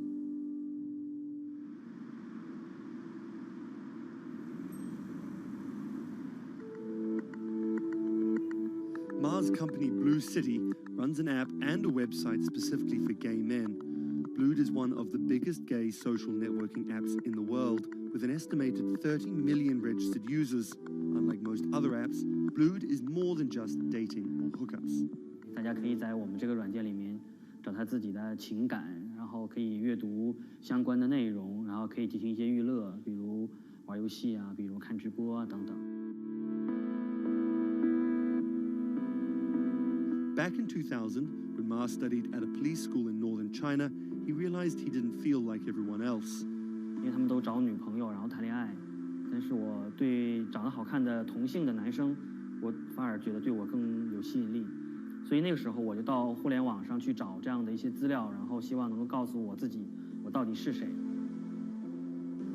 互联网上所有的信息都是负面的，都是错的，就是说同性恋要电击疗法，要被治疗，然后要吃药等等。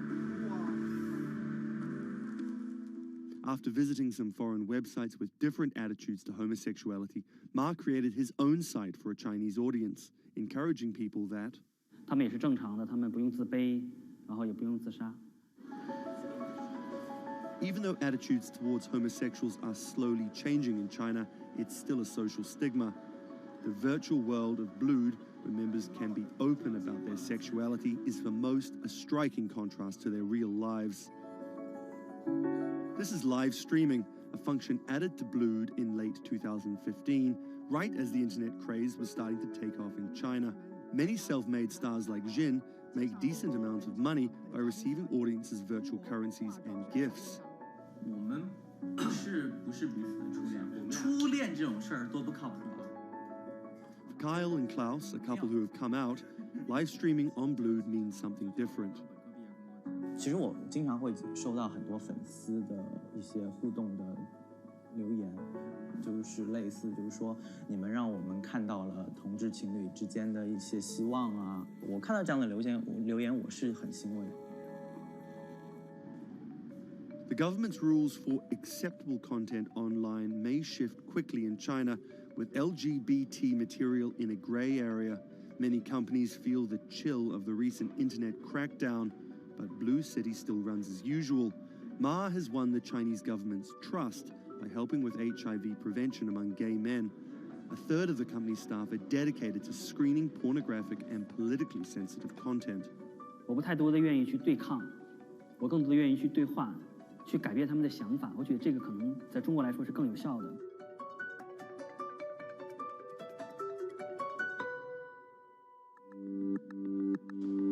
In the past 5 years, Blue City has grown from a team of 7 people to a promising business with about 250 staff.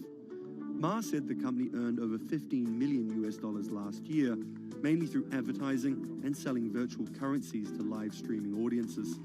Now the company is expanding overseas. 我希望吧，通过我们的努力，Blue能够成为全球第一家在美国纳斯达克或者是纽交所上市的这样的同志互联网公司。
This is Rich Chiga.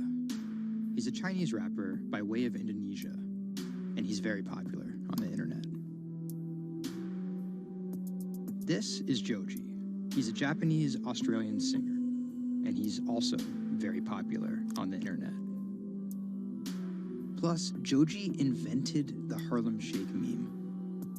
Let me say that again. This guy, Joji, in the blood bathtub, invented the Harlem Shake meme. But we'll come back to that. So Rich and Joji are both signed to 88 Rising, an entertainment company hoping to build a lasting global brand that will outlive singular moments of virality. They primarily create content combining Asian culture and hip-hop, a formula that apparently pleases the internet gods greatly. They've only been around for 18 months, but they're already putting up major label numbers. I think that we have an unprecedented collective of talent, a group of like predominantly Asian artists, you know, really like making waves globally, which from an independent point of view as well. 88's founder, Sean Miyashiro, cut his teeth launching Vice's electronic music channel, Thump.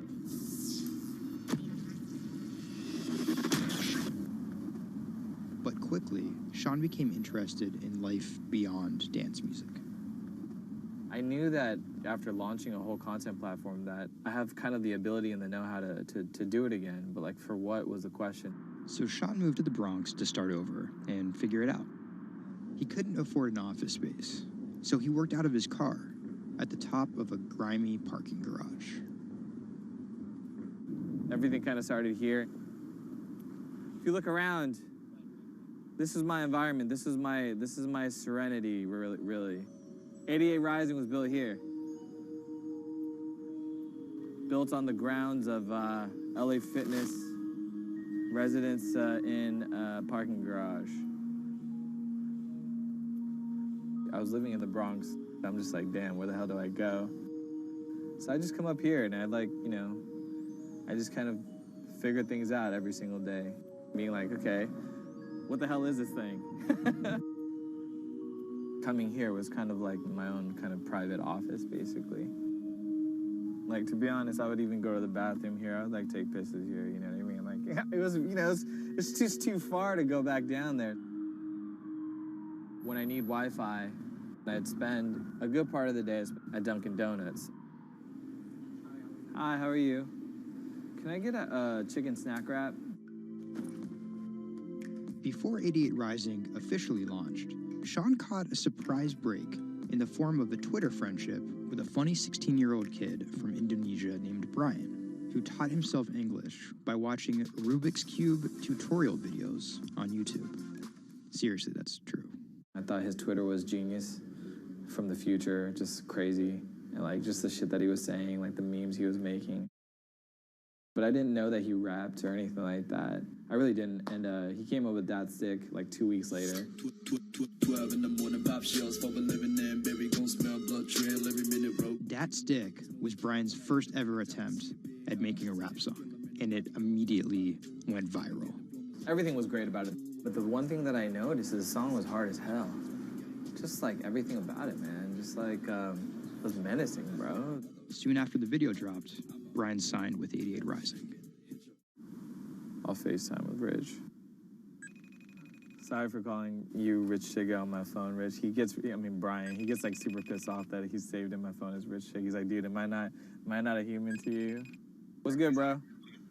What's good, brother? How you doing? Doing great. I just did a sound check. How was it? It was tight.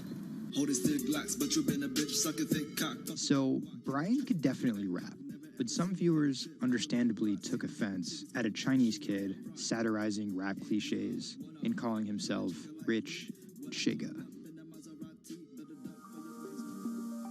But if a group of well-known rappers saw the video and genuinely liked it, that could at least help validate Brian as a legit hip-hop artist. Plus, it could be really funny. It was just kind of an idea that I just had on the spot. Everything that rappers say is better and funnier and smarter and wittier. You know, it's just more entertaining. We just edit it as tight as possible, put it up, and it really worked. Yo, this nigga got a pouch on and a Reebok pouch. This is the hardest nigga of all time. You said when you come for a trigger like me, that was dope. It's just lit, and I think people will take it as a joke at first, but it's like if he ran with that and kept doing more videos like that, it's just lit. You know, I'd never been to America before, and like all of a sudden, just like I see like all the rappers that I listen to just like reacting to my stuff, and I was like, what? How did this happen? The reaction video also went viral, and even led to a remix of Dat Stick featuring Wu-Tang's Ghostface. I'll get on that track. You know what I'm saying? Yeah. Really, on the remix? Yeah. Oh, you know him? And yeah, the remix went viral too. Brian has since acknowledged the misstep in his name and claims he may change it. But for the time being, he's still Rich Chigga to his fans. An ever-growing global audience, hungry for more releases from emerging talent around the world. I didn't know that it was gonna be this impactful and this important to people, and I'm very thankful and blessed that it has. And every day now that I wake up, it's like it's just like a new mission every day. A major part of that mission involves Joji. Remember the bloody bath guy? He's a former YouTube personality in the middle of a career transition. The sound of this song, Will He, it's like a trap song that you can like slow dance to. Awkward prom shit, you know what I mean? I used to do crazy episodic internet videos. It was going well, and one day it was me and a few friends just in a room. We were casually chilling, and then someone plays the song, and it's brand new at the time. I happened to have a lot of costumes laying around, so I told the other guys, I was like, get in these costumes and let's just dance to it, like who cares? We were like, okay, let's just go crazy at the drop. So that video goes up, I go to sleep, and the next morning, everyone's doing it, like next morning.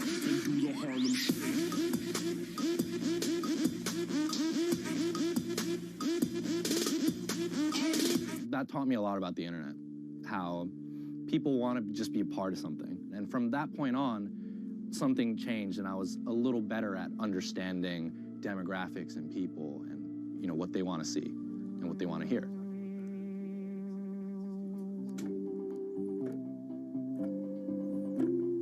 I was friends with a couple other artists who were affiliated with 88, and then I also started to realize that 88 is the bridge between Western and Asian entertainment, and I really wanted to be part of that.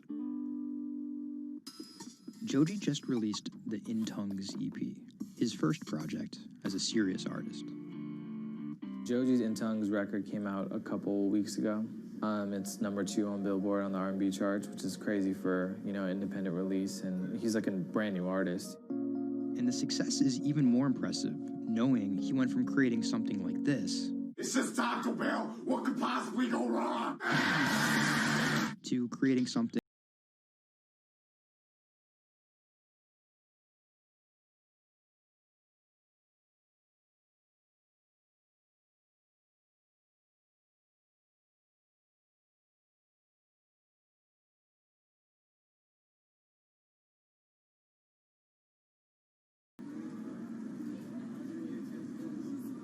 Tonight, Rich Chigga has a show in New York City.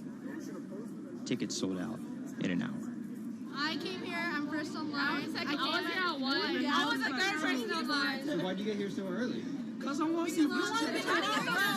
I want to touch him. What do you guys think of Joji? He's That's my dad, son. You guys cop the new EP or like? Yeah. I woke up at 6 in the morning just to cop that shit. And then I listened to it, and that shit started making me cry.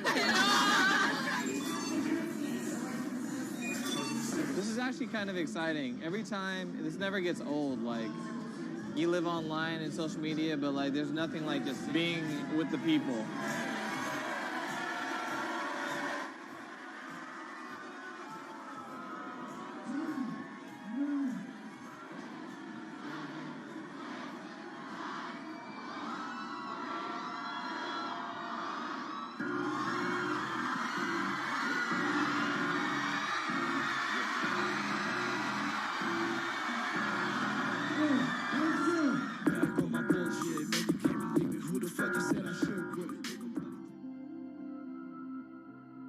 More often than not, viral success happens by accident. And then after an appearance on Ellen or Jimmy Kimmel, the creator's star power fizzles out.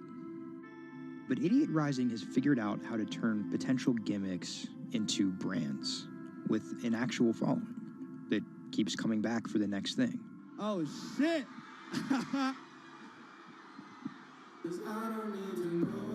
So keep an eye out for 88's next move. But more than likely, it won't be covered on network television or terrestrial radio. Although, as they've already proven, nowadays that really doesn't matter.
Online retailer Farfetch is betting it can shape the future.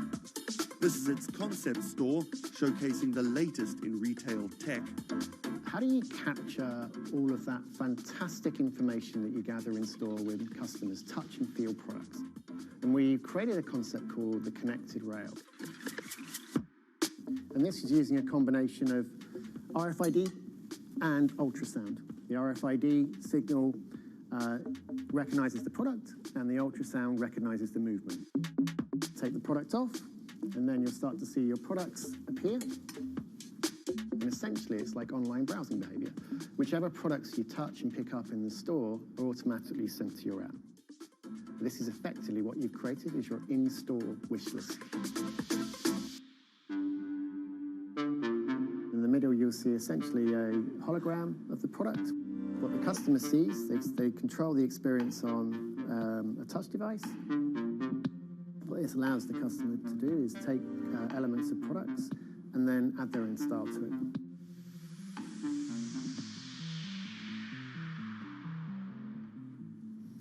Right, so this is the connected mirror. So in this example, I see my products.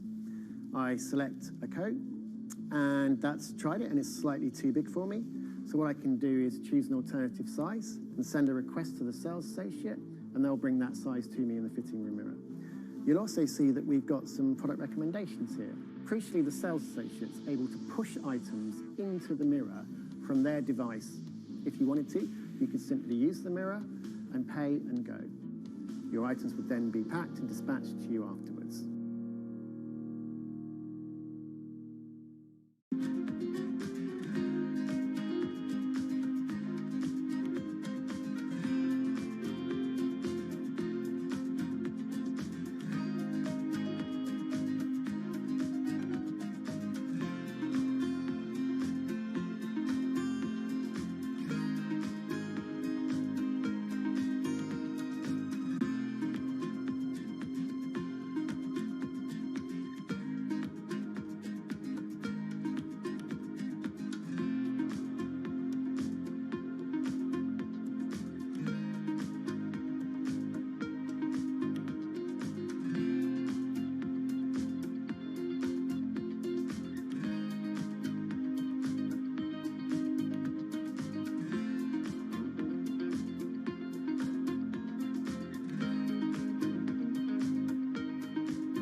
Do you want me to turn you so you're looking outwards? Yes, please. How about there? First time we came out with B, Jade said, "It feels like I've been released from prison." Do you want these, Mrs.? Definitely. Definitely. Right. Yeah. And she could say hello to everybody, people she hadn't seen for months. It's Hi, it's Jade. Oh. So you can talk to Jade through this. Hi, Katie. She's there. Hi.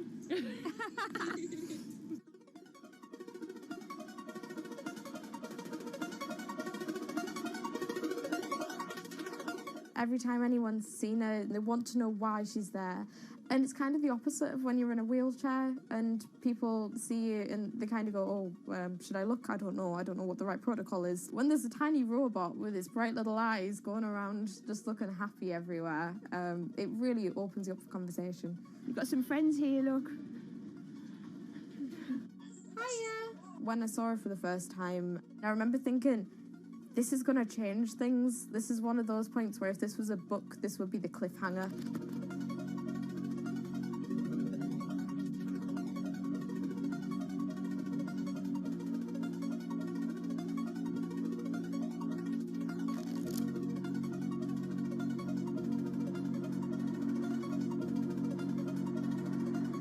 condition called Ehlers-Danlos syndrome, which means that I have a lot of dislocations, there's a lot of pain, and a lot of seizures and whatnot. So I can end up on my own in my room for long periods of time.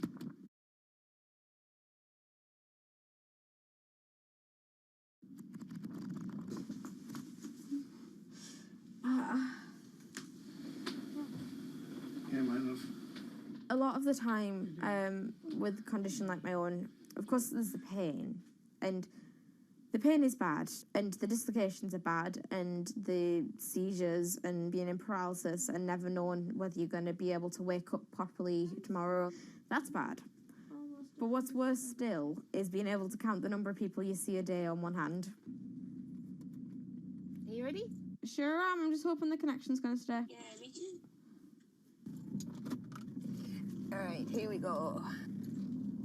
When you're used to just the same little metre by metre and a half window every day, and you've been there for months, being able to just see the sky from somewhere else, or the tops of trees, or a sign, is incredible. Or being able to have that kind of chat in the car that most people would probably take for granted. I'm going to go past Grandma and Grandad so you can give them a wave. Now, if Jade is particularly seizure-y, she can still take part. And that's brilliant, really, because before she would just be left in a bed or in the house with just her carers. It's quite a small world, that. Right, so there's one of them. Here, this costume I'm busy making at the moment. When I'm not on bed rest and I'm not just wearing pyjamas all the time, I enjoy being able to dress as different characters and go to Comic Cons and that kind of thing, because it just lets me show a different side of myself, and it's a bit of fun. If you can't go out that often, you've got to enjoy it when you do. Was that? It's good. It's one of those weird things where I want to not have to use B because I want to be well enough to be able to go to those places myself. Like, it really makes a big difference to me to be able to go into school. But the thing is, with my condition fluctuating all of the time, I can't go into school reliably.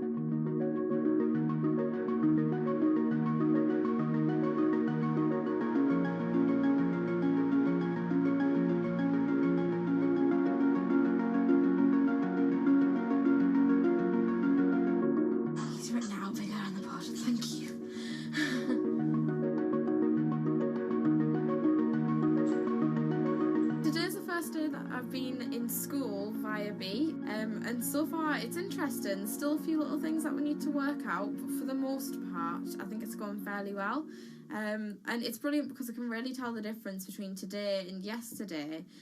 How yesterday I forced myself to go into school when I wasn't very well and I was really tired afterwards and ended up having loads of seizures, whereas today I've been able to do all of the work. I've been able to keep a clear head and not be ill, which means I'm able to be more focused on my schoolwork. So there is my first step of working, is to simplify root 8. The algebra test is next week.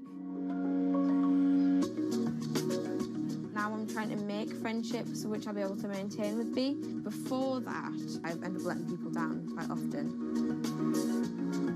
B gives me hope, yeah. She's just always there. And if I can't do something, she can. And if I need sort of assistance to be able to make commitments, then she's there, and she means that I feel like a more valuable person because I'm more reliable.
When it debuted, the 4G wireless we have today allowed people for the first time to hit the road and explore unknown places with only a smartphone for directions. When 5G arrives, it could enable driverless cars to take us there as well. 5G stands for fifth generation mobile networks or wireless systems. It's insanely fast and can accommodate a lot more connected devices. But the reason it's being called revolutionary is because 5G will allow connected devices to speak to each other as well as people. Right now we're living in a world where really it's a one-way experience. That's Bloomberg tech reporter Ian King. The network talks to your phone, you look at your phone and access data, then you send something back to the network. What we're being told about 5G is that really for the first time we're going to see machines communicating with each other over mobile networks in a meaningful way. 5G could end up being 100 times faster than what we have now, with speeds that could reach 20 gigabits per second. In plain English, that means downloading a full-length HD movie in seconds. 5G will also increase total bandwidth, which we will need in order to accommodate the growing Internet of Things. We're talking about the class of devices like internet-connected refrigerators, thermostats, dog collars, but 5G will enable many, many more. Things like your utility network, factories, where machines are just sat there not connected at all. Suddenly they're all going to be connected. Suddenly we're going to be able to have real-time monitoring. Other things like cars, like utility poles, like your light, the light poles. But perhaps the biggest advance will be a huge reduction in communication lag time, known as latency. A network of driverless cars will need the speed of 5G to ping each other multiple times per second to avoid collisions. Near instantaneous data transfers could allow doctors to perform surgery remotely with a robotic scalpel. So how will all this work? First, you need to improve network density. And that's just a fancy word for saying you put more towers out there. What we're being told is that's not actually the case with 5G. The idea is 5G will not only use the existing mobile spectrum, but also tap into higher frequencies called millimeter waves. Millimeter waves can carry more data, but only travel short distances. This may mean you'll see a lot more of these base stations around town. And the new towers may have as many as 100 antenna ports, compared to about a dozen on 4G cell towers. So when will we get 5G? Getting 5G ready is expected to cost providers $275 billion over 7 years in the US alone. Look for the first 5G service to pop up in big cities sometime in 2019.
The cubicle represents a tyranny.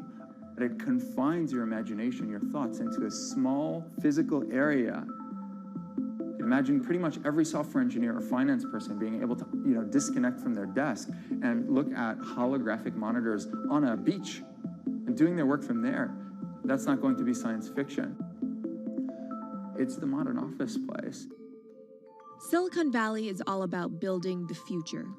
A startup called Meta thinks it's getting there first, thanks to a big bet that it's made on augmented reality. How are you? Good, thank you. Welcome to Meta. Thank you. Call it a 360-degree office where you can spatialize your thoughts as part of your workflow for education, architecture, design, engineering, etc. People often mix up augmented reality with virtual reality. VR totally blocks your ability to see or hear the real world.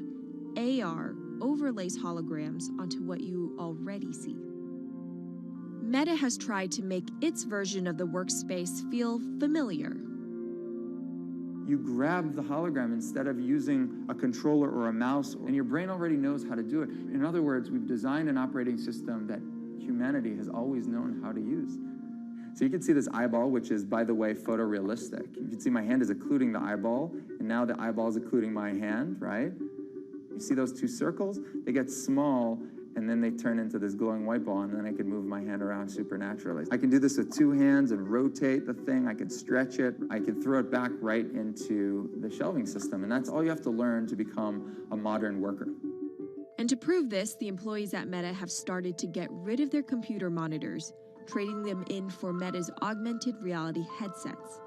Myron thinks that in less than a decade, we'll all be just wearing strips of glass that can project holograms.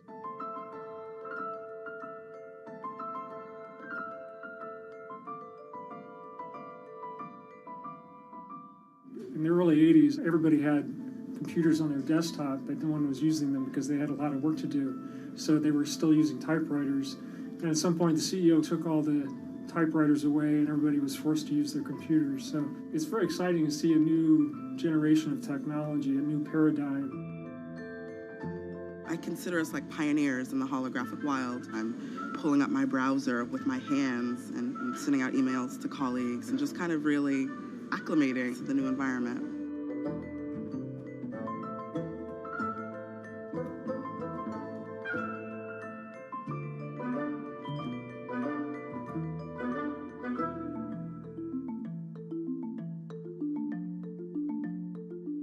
Now you're putting on my computer, essentially. Our digital lives live on our phones. We have all of our pictures and notes and all these kinds of things. So, and why don't you write yourself a little sticky note? I like it. And go ahead and just take your fist right over the top of the sticky note and close your fist. And now... Oh, what? Meta's own transition to augmented reality has run into plenty of unexpected problems. And it's still going to be a while before you'll start to see these devices in your office. But I think it's a future worth waiting for. If we could see these holograms between us, we will have been able to share our work with one another more naturally, more efficiently, and more productively than ever before. Humanity will have evolved slightly.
This is Hatsune Miku, Japan's sensational virtual pop star.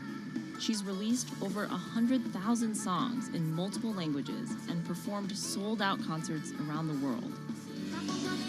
Her image has appeared in games, on TV, in car races, and is even etched on the side of a Japanese space rocket. I came for Hatsune Miku, Carlos. She's Lady Gaga's favorite digital pop star and opened shows for her in the US 3 years ago. Tens of thousands of fans attended her exhibition and live shows near Tokyo recently. 理想のアイドルっていうと、どの曲でもミクはすごい綺麗に歌ってくれる。他没有缺点啊，没有任何让我们感到不開心的一些新聞。She's everything to everybody. That's probably why she's so popular. Miku's creator Hiroyuki Ito and his Sapporo-based company have been developing the virtual diva for over 10 years. 初音ミクとは、キャラクターとしてすごく、YouTube とかで検索すると、たくさんの初音ミクが出てくるんですけども、元々の、初音ミクのその原点は歌声を合成する、ソフトウェアなんです。Both the software and character are named Hatsune Miku, meaning the first sound of the future. Originally based on Yamaha's Vocaloid technology, Miku the software has a sound bank containing voice samples and a huge array of tools. You input the melody and lyrics, then Miku the character sings them.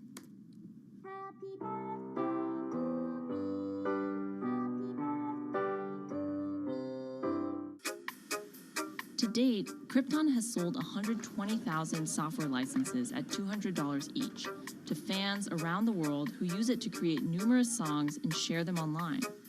Some of the fan-created songs are chosen to be part of Miku's concerts, for which they're paid a royalty fee. もともと初音ミクっていうその、存在自体がそのボトムアップって言いますか、中にはアマチュアクリエイターじゃなくて今もうすでに、プロになって活躍している方もいらっしゃるんですけども。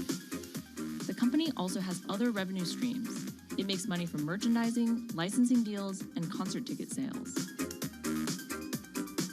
According to the real-life musicians who perform with Hatsune Miku, the virtual pop star is interesting and surprising. 今年で3年ぐらい、ちょうど3年ぐらいやってきて、ライブも数十本、数百本だったと。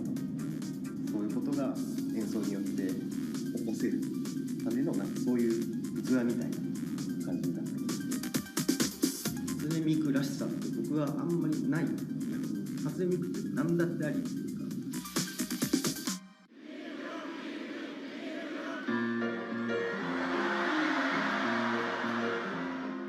For Ito, Miku has the potential to change the way we think about music.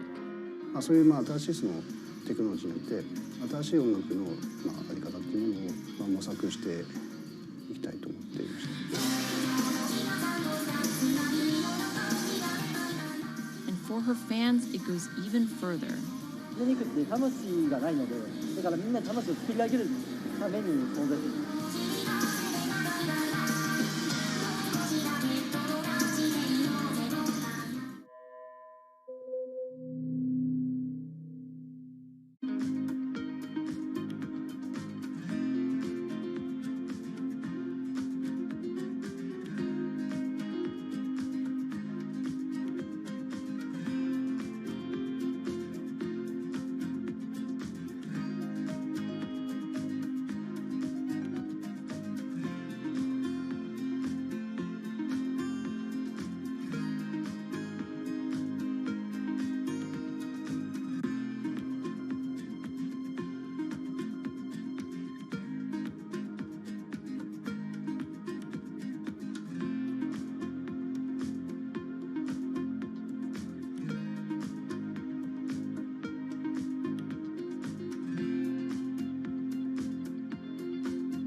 Now, there are a lot of fitness gadgets out there.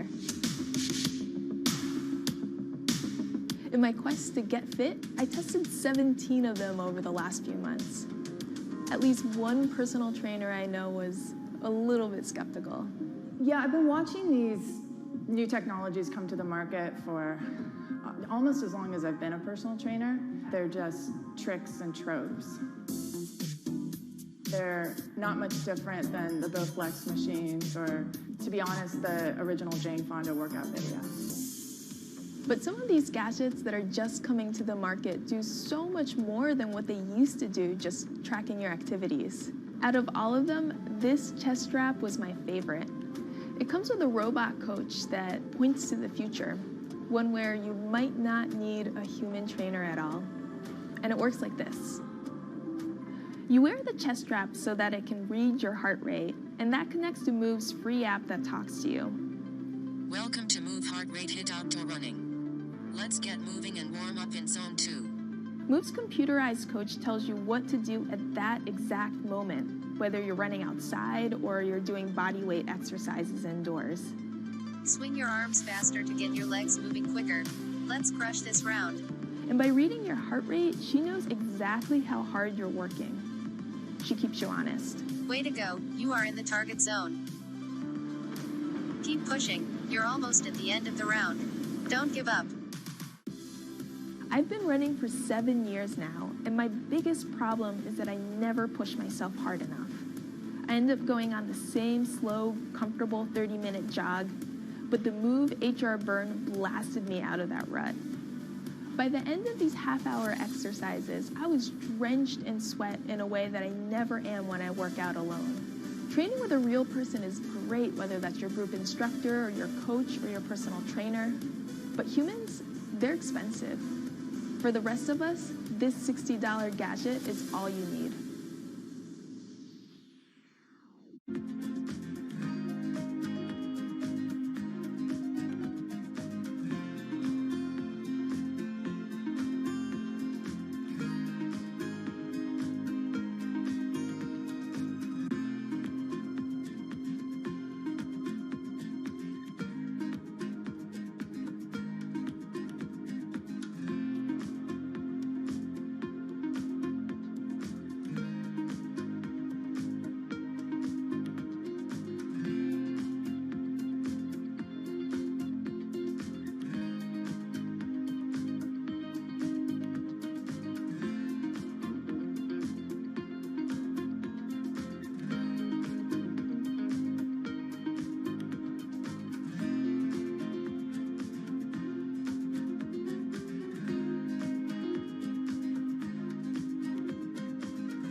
what does it take to change the world?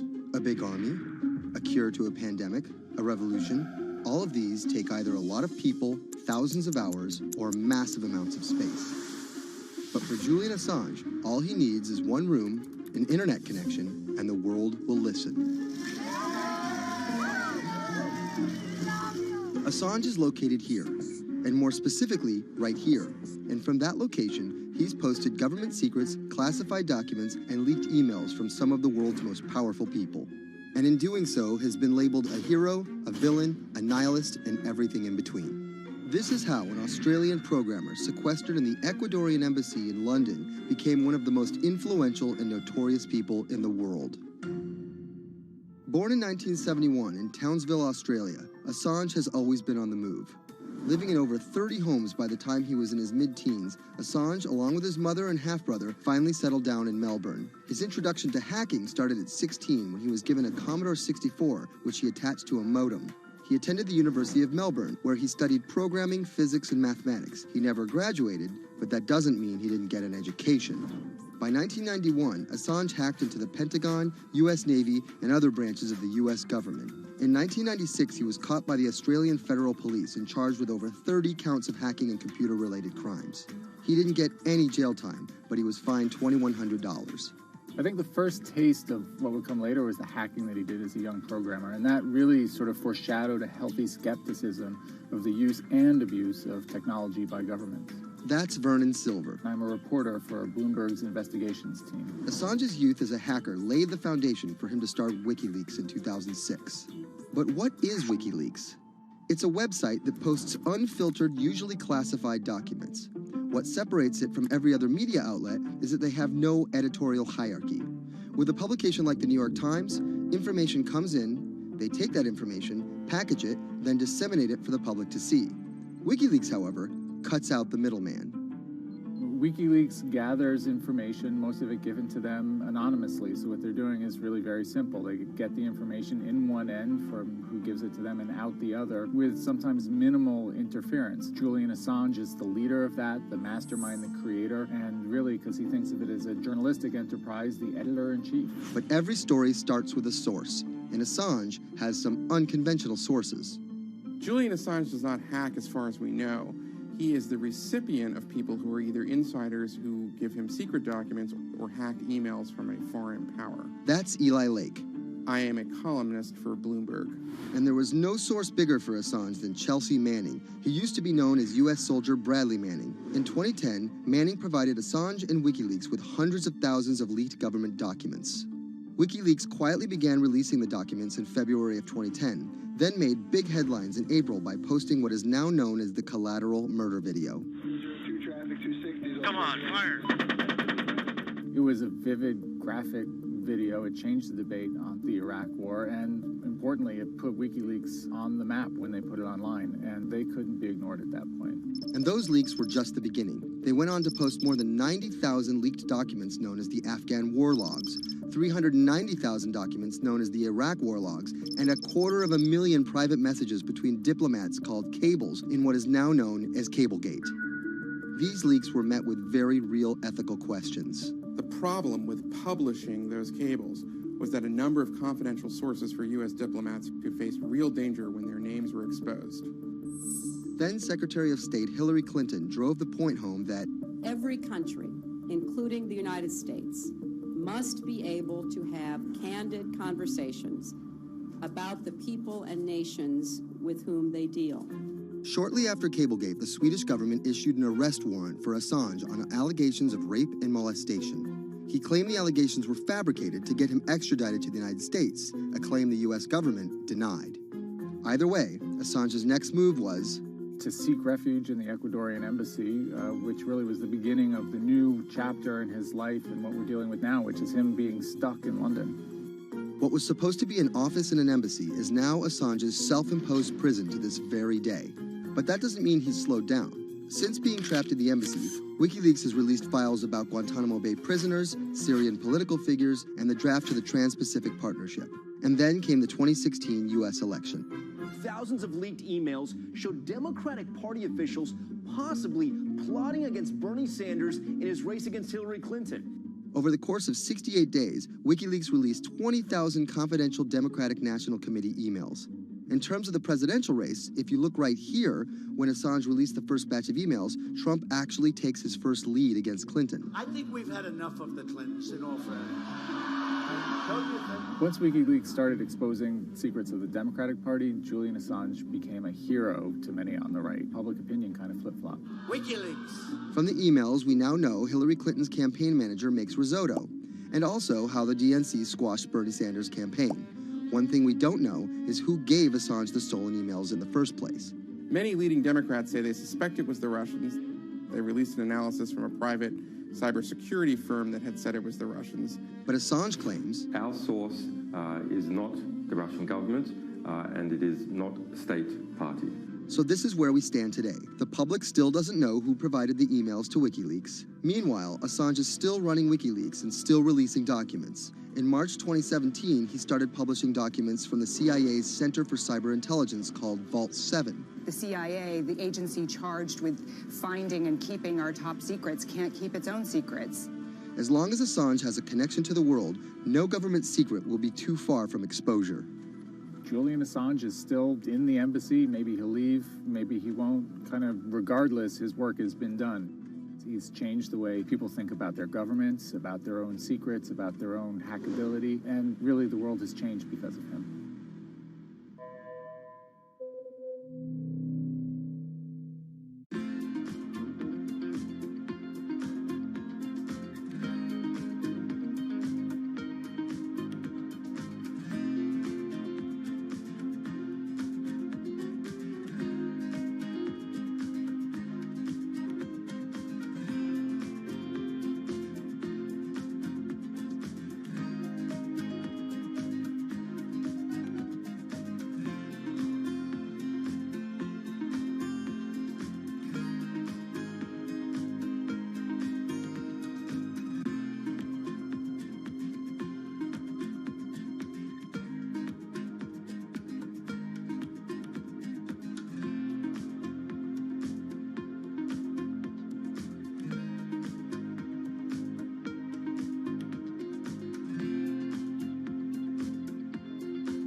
To expose everything you won't admit. And action. This entire video is based on a true story. When I do like motivational speeches or even tell myself like love yourself and you should love yourself. This is Lily Singh. But to fans all over the world, she's the YouTube star Superwoman. What if everyone it's a girl, Superwoman? I know we can change the world for the better, one positive day at a time. My parents now know what I do. They didn't know what I did for a long time in the beginning of my career. I was just making videos in my room. They had no idea. Mom, Dad, have you seen my keys? I can't find them anywhere.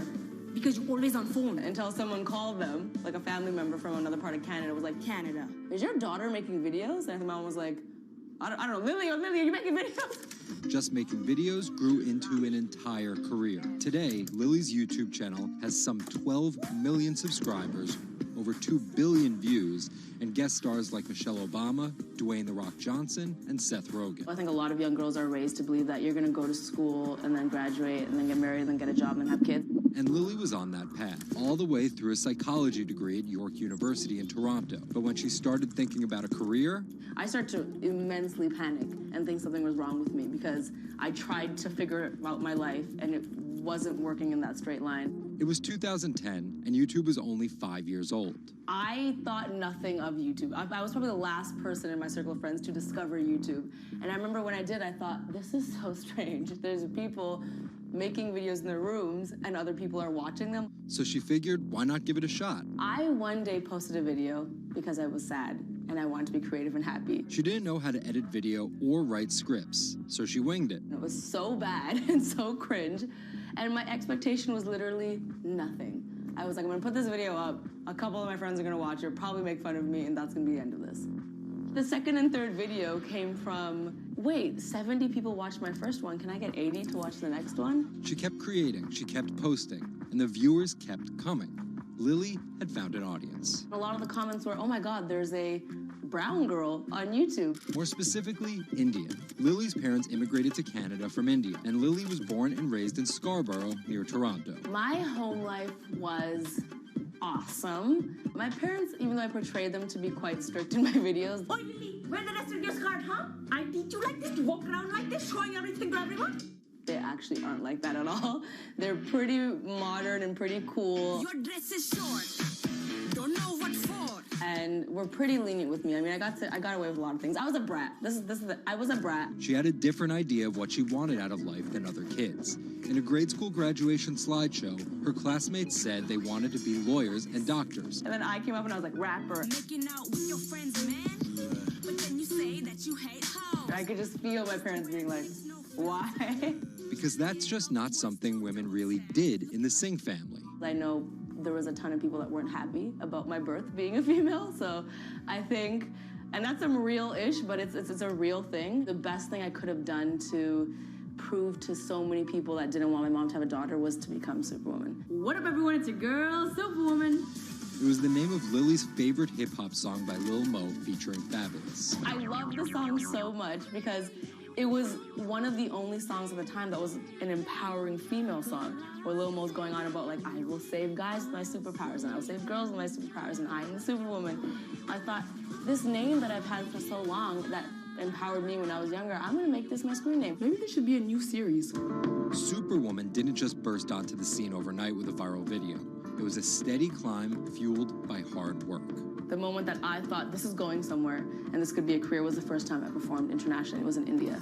And it was the first time where I was truly across the world and people knew my videos. Singh has transformed herself from a bratty kid to an internet personality to a media mogul. She started a feature film, A Trip to Unicorn Island, in 2016. And her book, How to Be a Boss, hit the New York Times bestseller list in 2017 while she was on a 30-city international tour. Lily started out with the goal of getting millions of subscribers and financial security. Hurry the hell up. But after surpassing those goals, success has new meaning. I've really come to terms with the fact that my definition of success is what's the best legacy I can leave behind. And it's not the number of views, the number of subscribers. It is the number of people that can say, this girl changed my life or changed something in my life positively.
CTE is often found in the brains of deceased athletes, military veterans, and others with a history of repetitive brain trauma. Hundreds have donated their brains to the VA Boston University Concussion Legacy Foundation Brain Bank. This is a former NFL player who died in his early 70s, and this is a veteran who also died in his early 70s. Dr. Ann McKee dissects these brains. The hippocampus and the mammillary bodies are very important for memory. I can see that they're slightly affected. McKee recently dissected the brain of former New England Patriots player Aaron Hernandez, who was convicted of murder and later committed suicide. You'll see right away that the brain is showing signs of shrinkage. You can see the crevices in the brain that you can't see in the normal. McKee says Hernandez's severe case of CTE impacted his decision-making, depression, and ability to control rage and aggression. Right now, she thinks we're underestimating how many people have CTE. We were able to distinguish between CTE and controls and CTE and Alzheimer's disease. The next question is, can we do this in the blood, and can we do this in living people? And we aren't there yet with those answers. But the need for a diagnosis in the living is motivating companies such as Quanterix in Lexington, Massachusetts, to work faster on technology that could diagnose concussions and CTE in as few as 30 minutes. Kevin Rosovsky is the CEO. It's like a high-powered microscope. And so by doing that, we can see little biomarkers that you couldn't see before in the blood. Quanterix received a grant from the NFL and just went public. Since then, its stock is up more than 40%.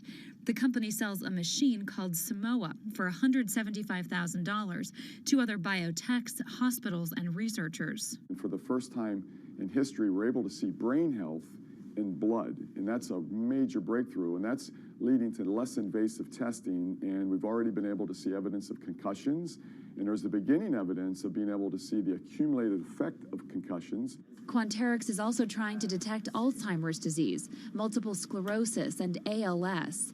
Rosovsky says he thinks diagnosing concussions will be easier than diagnosing CTE. Diagnosing CT in the living probably is a couple years away. We're real excited to see the progress, but reducing some of that work into actual tests in a laboratory takes time. There's regulatory approvals.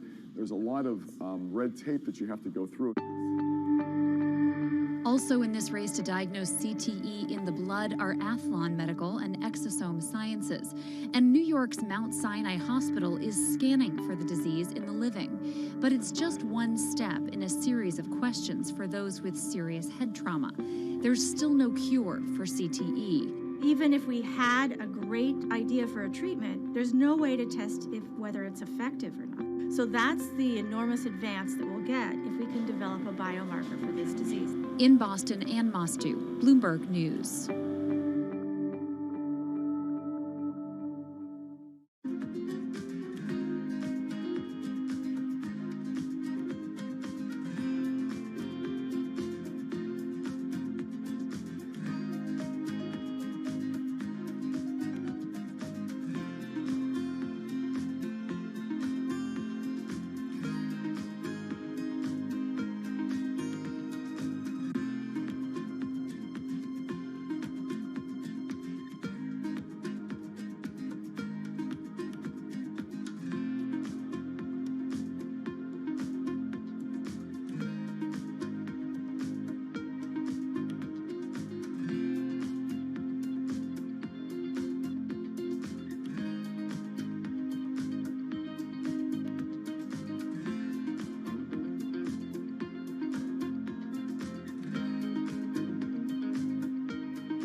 Wine is a $300 billion global industry where one person's opinion can make fortunes or break them. That's because of this man, Robert Parker, and his newsletter, The Wine Advocate. For 3 decades, he dominated as the world's most influential wine critic.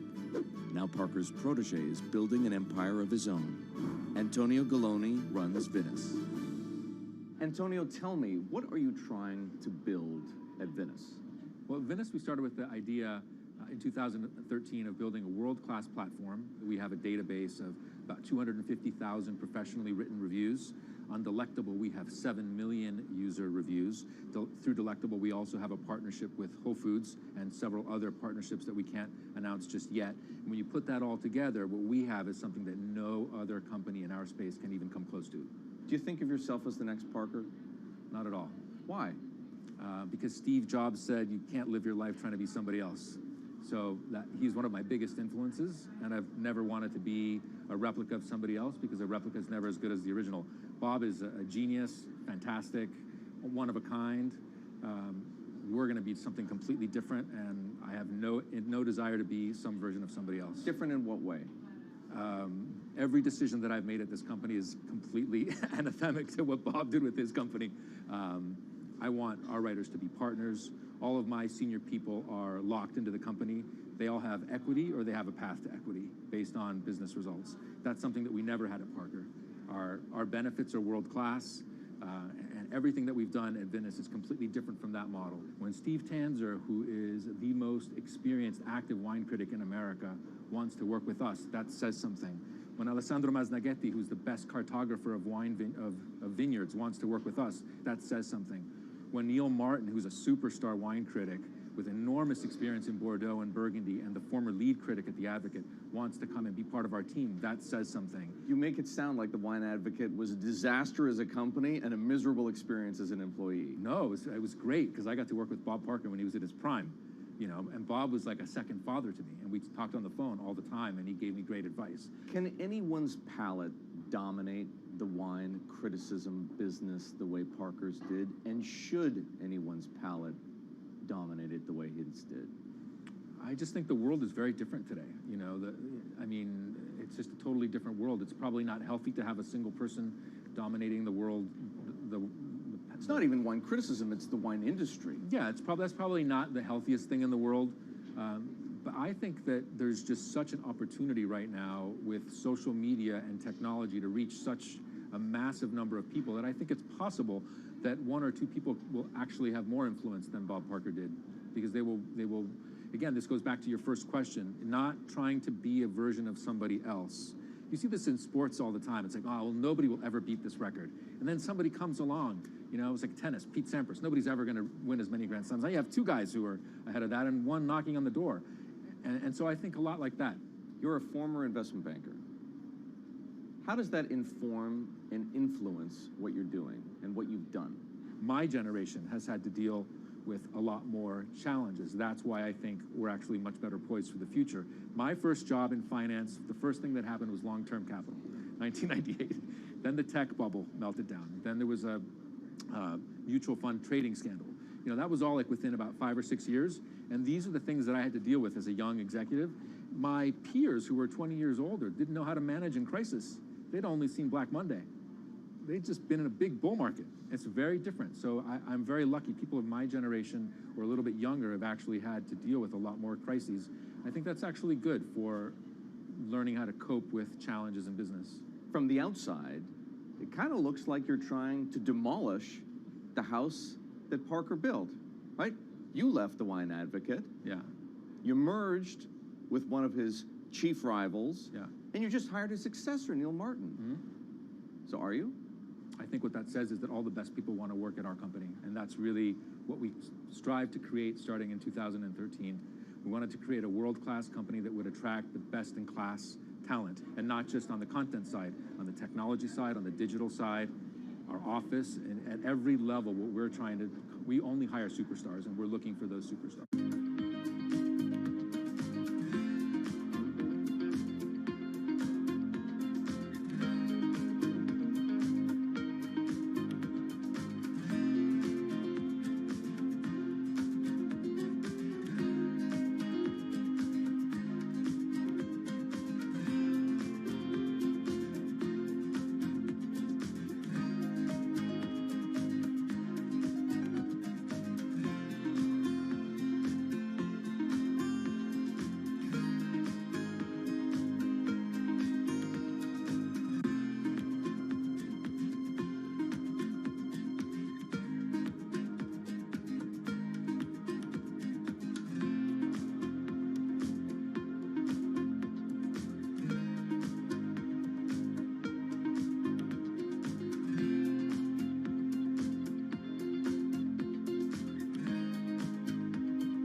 In the world of professional wrestling, there's something called a swerve. Hulk Hogan has betrayed WCW. Some examples. These tag team partners are called baby faces, or the good guys. Then one of them swerves when he super kicks his tag team partner in the head, quickly assuming the role of the bad guy, or what the wrestling world calls the heel. Are you kidding? What a despicable act that was! Or a match is almost lost when, what's that?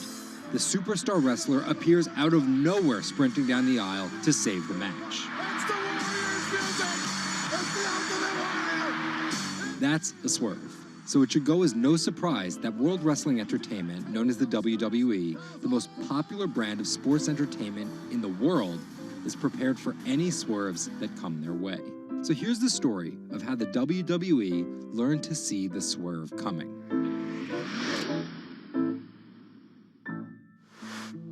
So I spoke to Bloomberg reporters Felix Gillette. I'm a writer for Bloomberg News for the global business team. And Kim Basine. And I'm the U.S. luxury reporter at Bloomberg. To find out exactly how the WWE is positioning itself for an all-out global invasion, which starts with a massive change to their lucrative pay-per-view model. WWE basically pioneered the pay-per-view model on cable. I remember as a kid, when the pay-per-view events came up, all of our friends would scramble around and try and get one of the parents to pay for it. But in 2014, they took a huge risk. They saw a little bit sooner than some of the other entertainment brands that where this whole thing was moving was away from cable and satellite television and towards on-demand streaming video apps. They made this risky decision, in essence, cannibalizing that pay-per-view model, which they had essentially built. And after some early turbulence, it's working. Roughly 1.5 million people are paying $9.99 a month for the WWE app, making it the 5th most popular streaming OTT service. This adapt-or-die approach is in the WWE's DNA. Over the past 30 years, the company always seems to think 2 steps ahead. In the early 90s, WWE was at its most threatened when Ted Turner took them on with WCW, which stands for World Championship Wrestling. And back then, the WCW was winning the ratings war. So in order to compete with them, WWE had changed its product from a family-friendly kind of cartoonish style to this really raw. That's why they called their show Raw. It was this raw style of wrestling. With violent, outrageous, reality-inspired plot lines and aggressive personas. From a 16-foot ladder! And they won that fight against Ted Turner. And they bought WCW. The early 2000s ushered in an era of testosterone-driven programming aimed at the red-blooded American male. Bra and panties matches, and people smash each other over their head with like barbed wire bats and things like that. Until 2015, when WWE fans started a hashtag #GiveDivas_a_Chance. Since then, WWE has hired 40 more female wrestlers, and that growing cast of female characters was part of a much larger plan. They started to try to appeal to a broader set of people. Let's attract more female fans. And after we've attracted more female fans, let's attract more international fans. They're broadening their base, and they're doing that in large part to make it more advertising friendly. And not just friendly to advertisers. They're trying to build up their fan base in China. They're trying to build up their fan base in Europe. They, already have a pretty good fan base in India. India is a place where they already have an established wrestling culture. Because of the gigantic Indian wrestler, the Great Khali. But there's still a lot of work to do. While the WWE set a revenue record in 2017, only 30% of it is coming from an overseas audience. And there's one person whose responsibility is to grow that number. The buck eventually stops at Vince McMahon, no matter what's happening within WWE. Yeah, he's a very controlling guy, and it's a very, very, very tightly scripted company. And that goes all the way down the board to big stars' entrance music. And their outfits and things like that. So with a CEO like McMahon always planning 2 moves ahead and an aggressive push into multiple international markets, a big issue is money. It's hard to do all those things simultaneously without committing a huge amount of capital to it. And that's where the WWE becomes an attractive company for buyers. Potentially, one thing that could happen with WWE is they could benefit by being acquired by a bigger technology or telecom company, an Amazon or Facebook Facebook or a 21st Century Fox. So with a market cap of $2.8 billion, the advantage of owning 100% of their own content, and a rapid consolidation spreading throughout the entertainment industry, it looks like the WWE is well positioned, even if there are swerves ahead.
Thank you very much for coming here. Thanks for having me.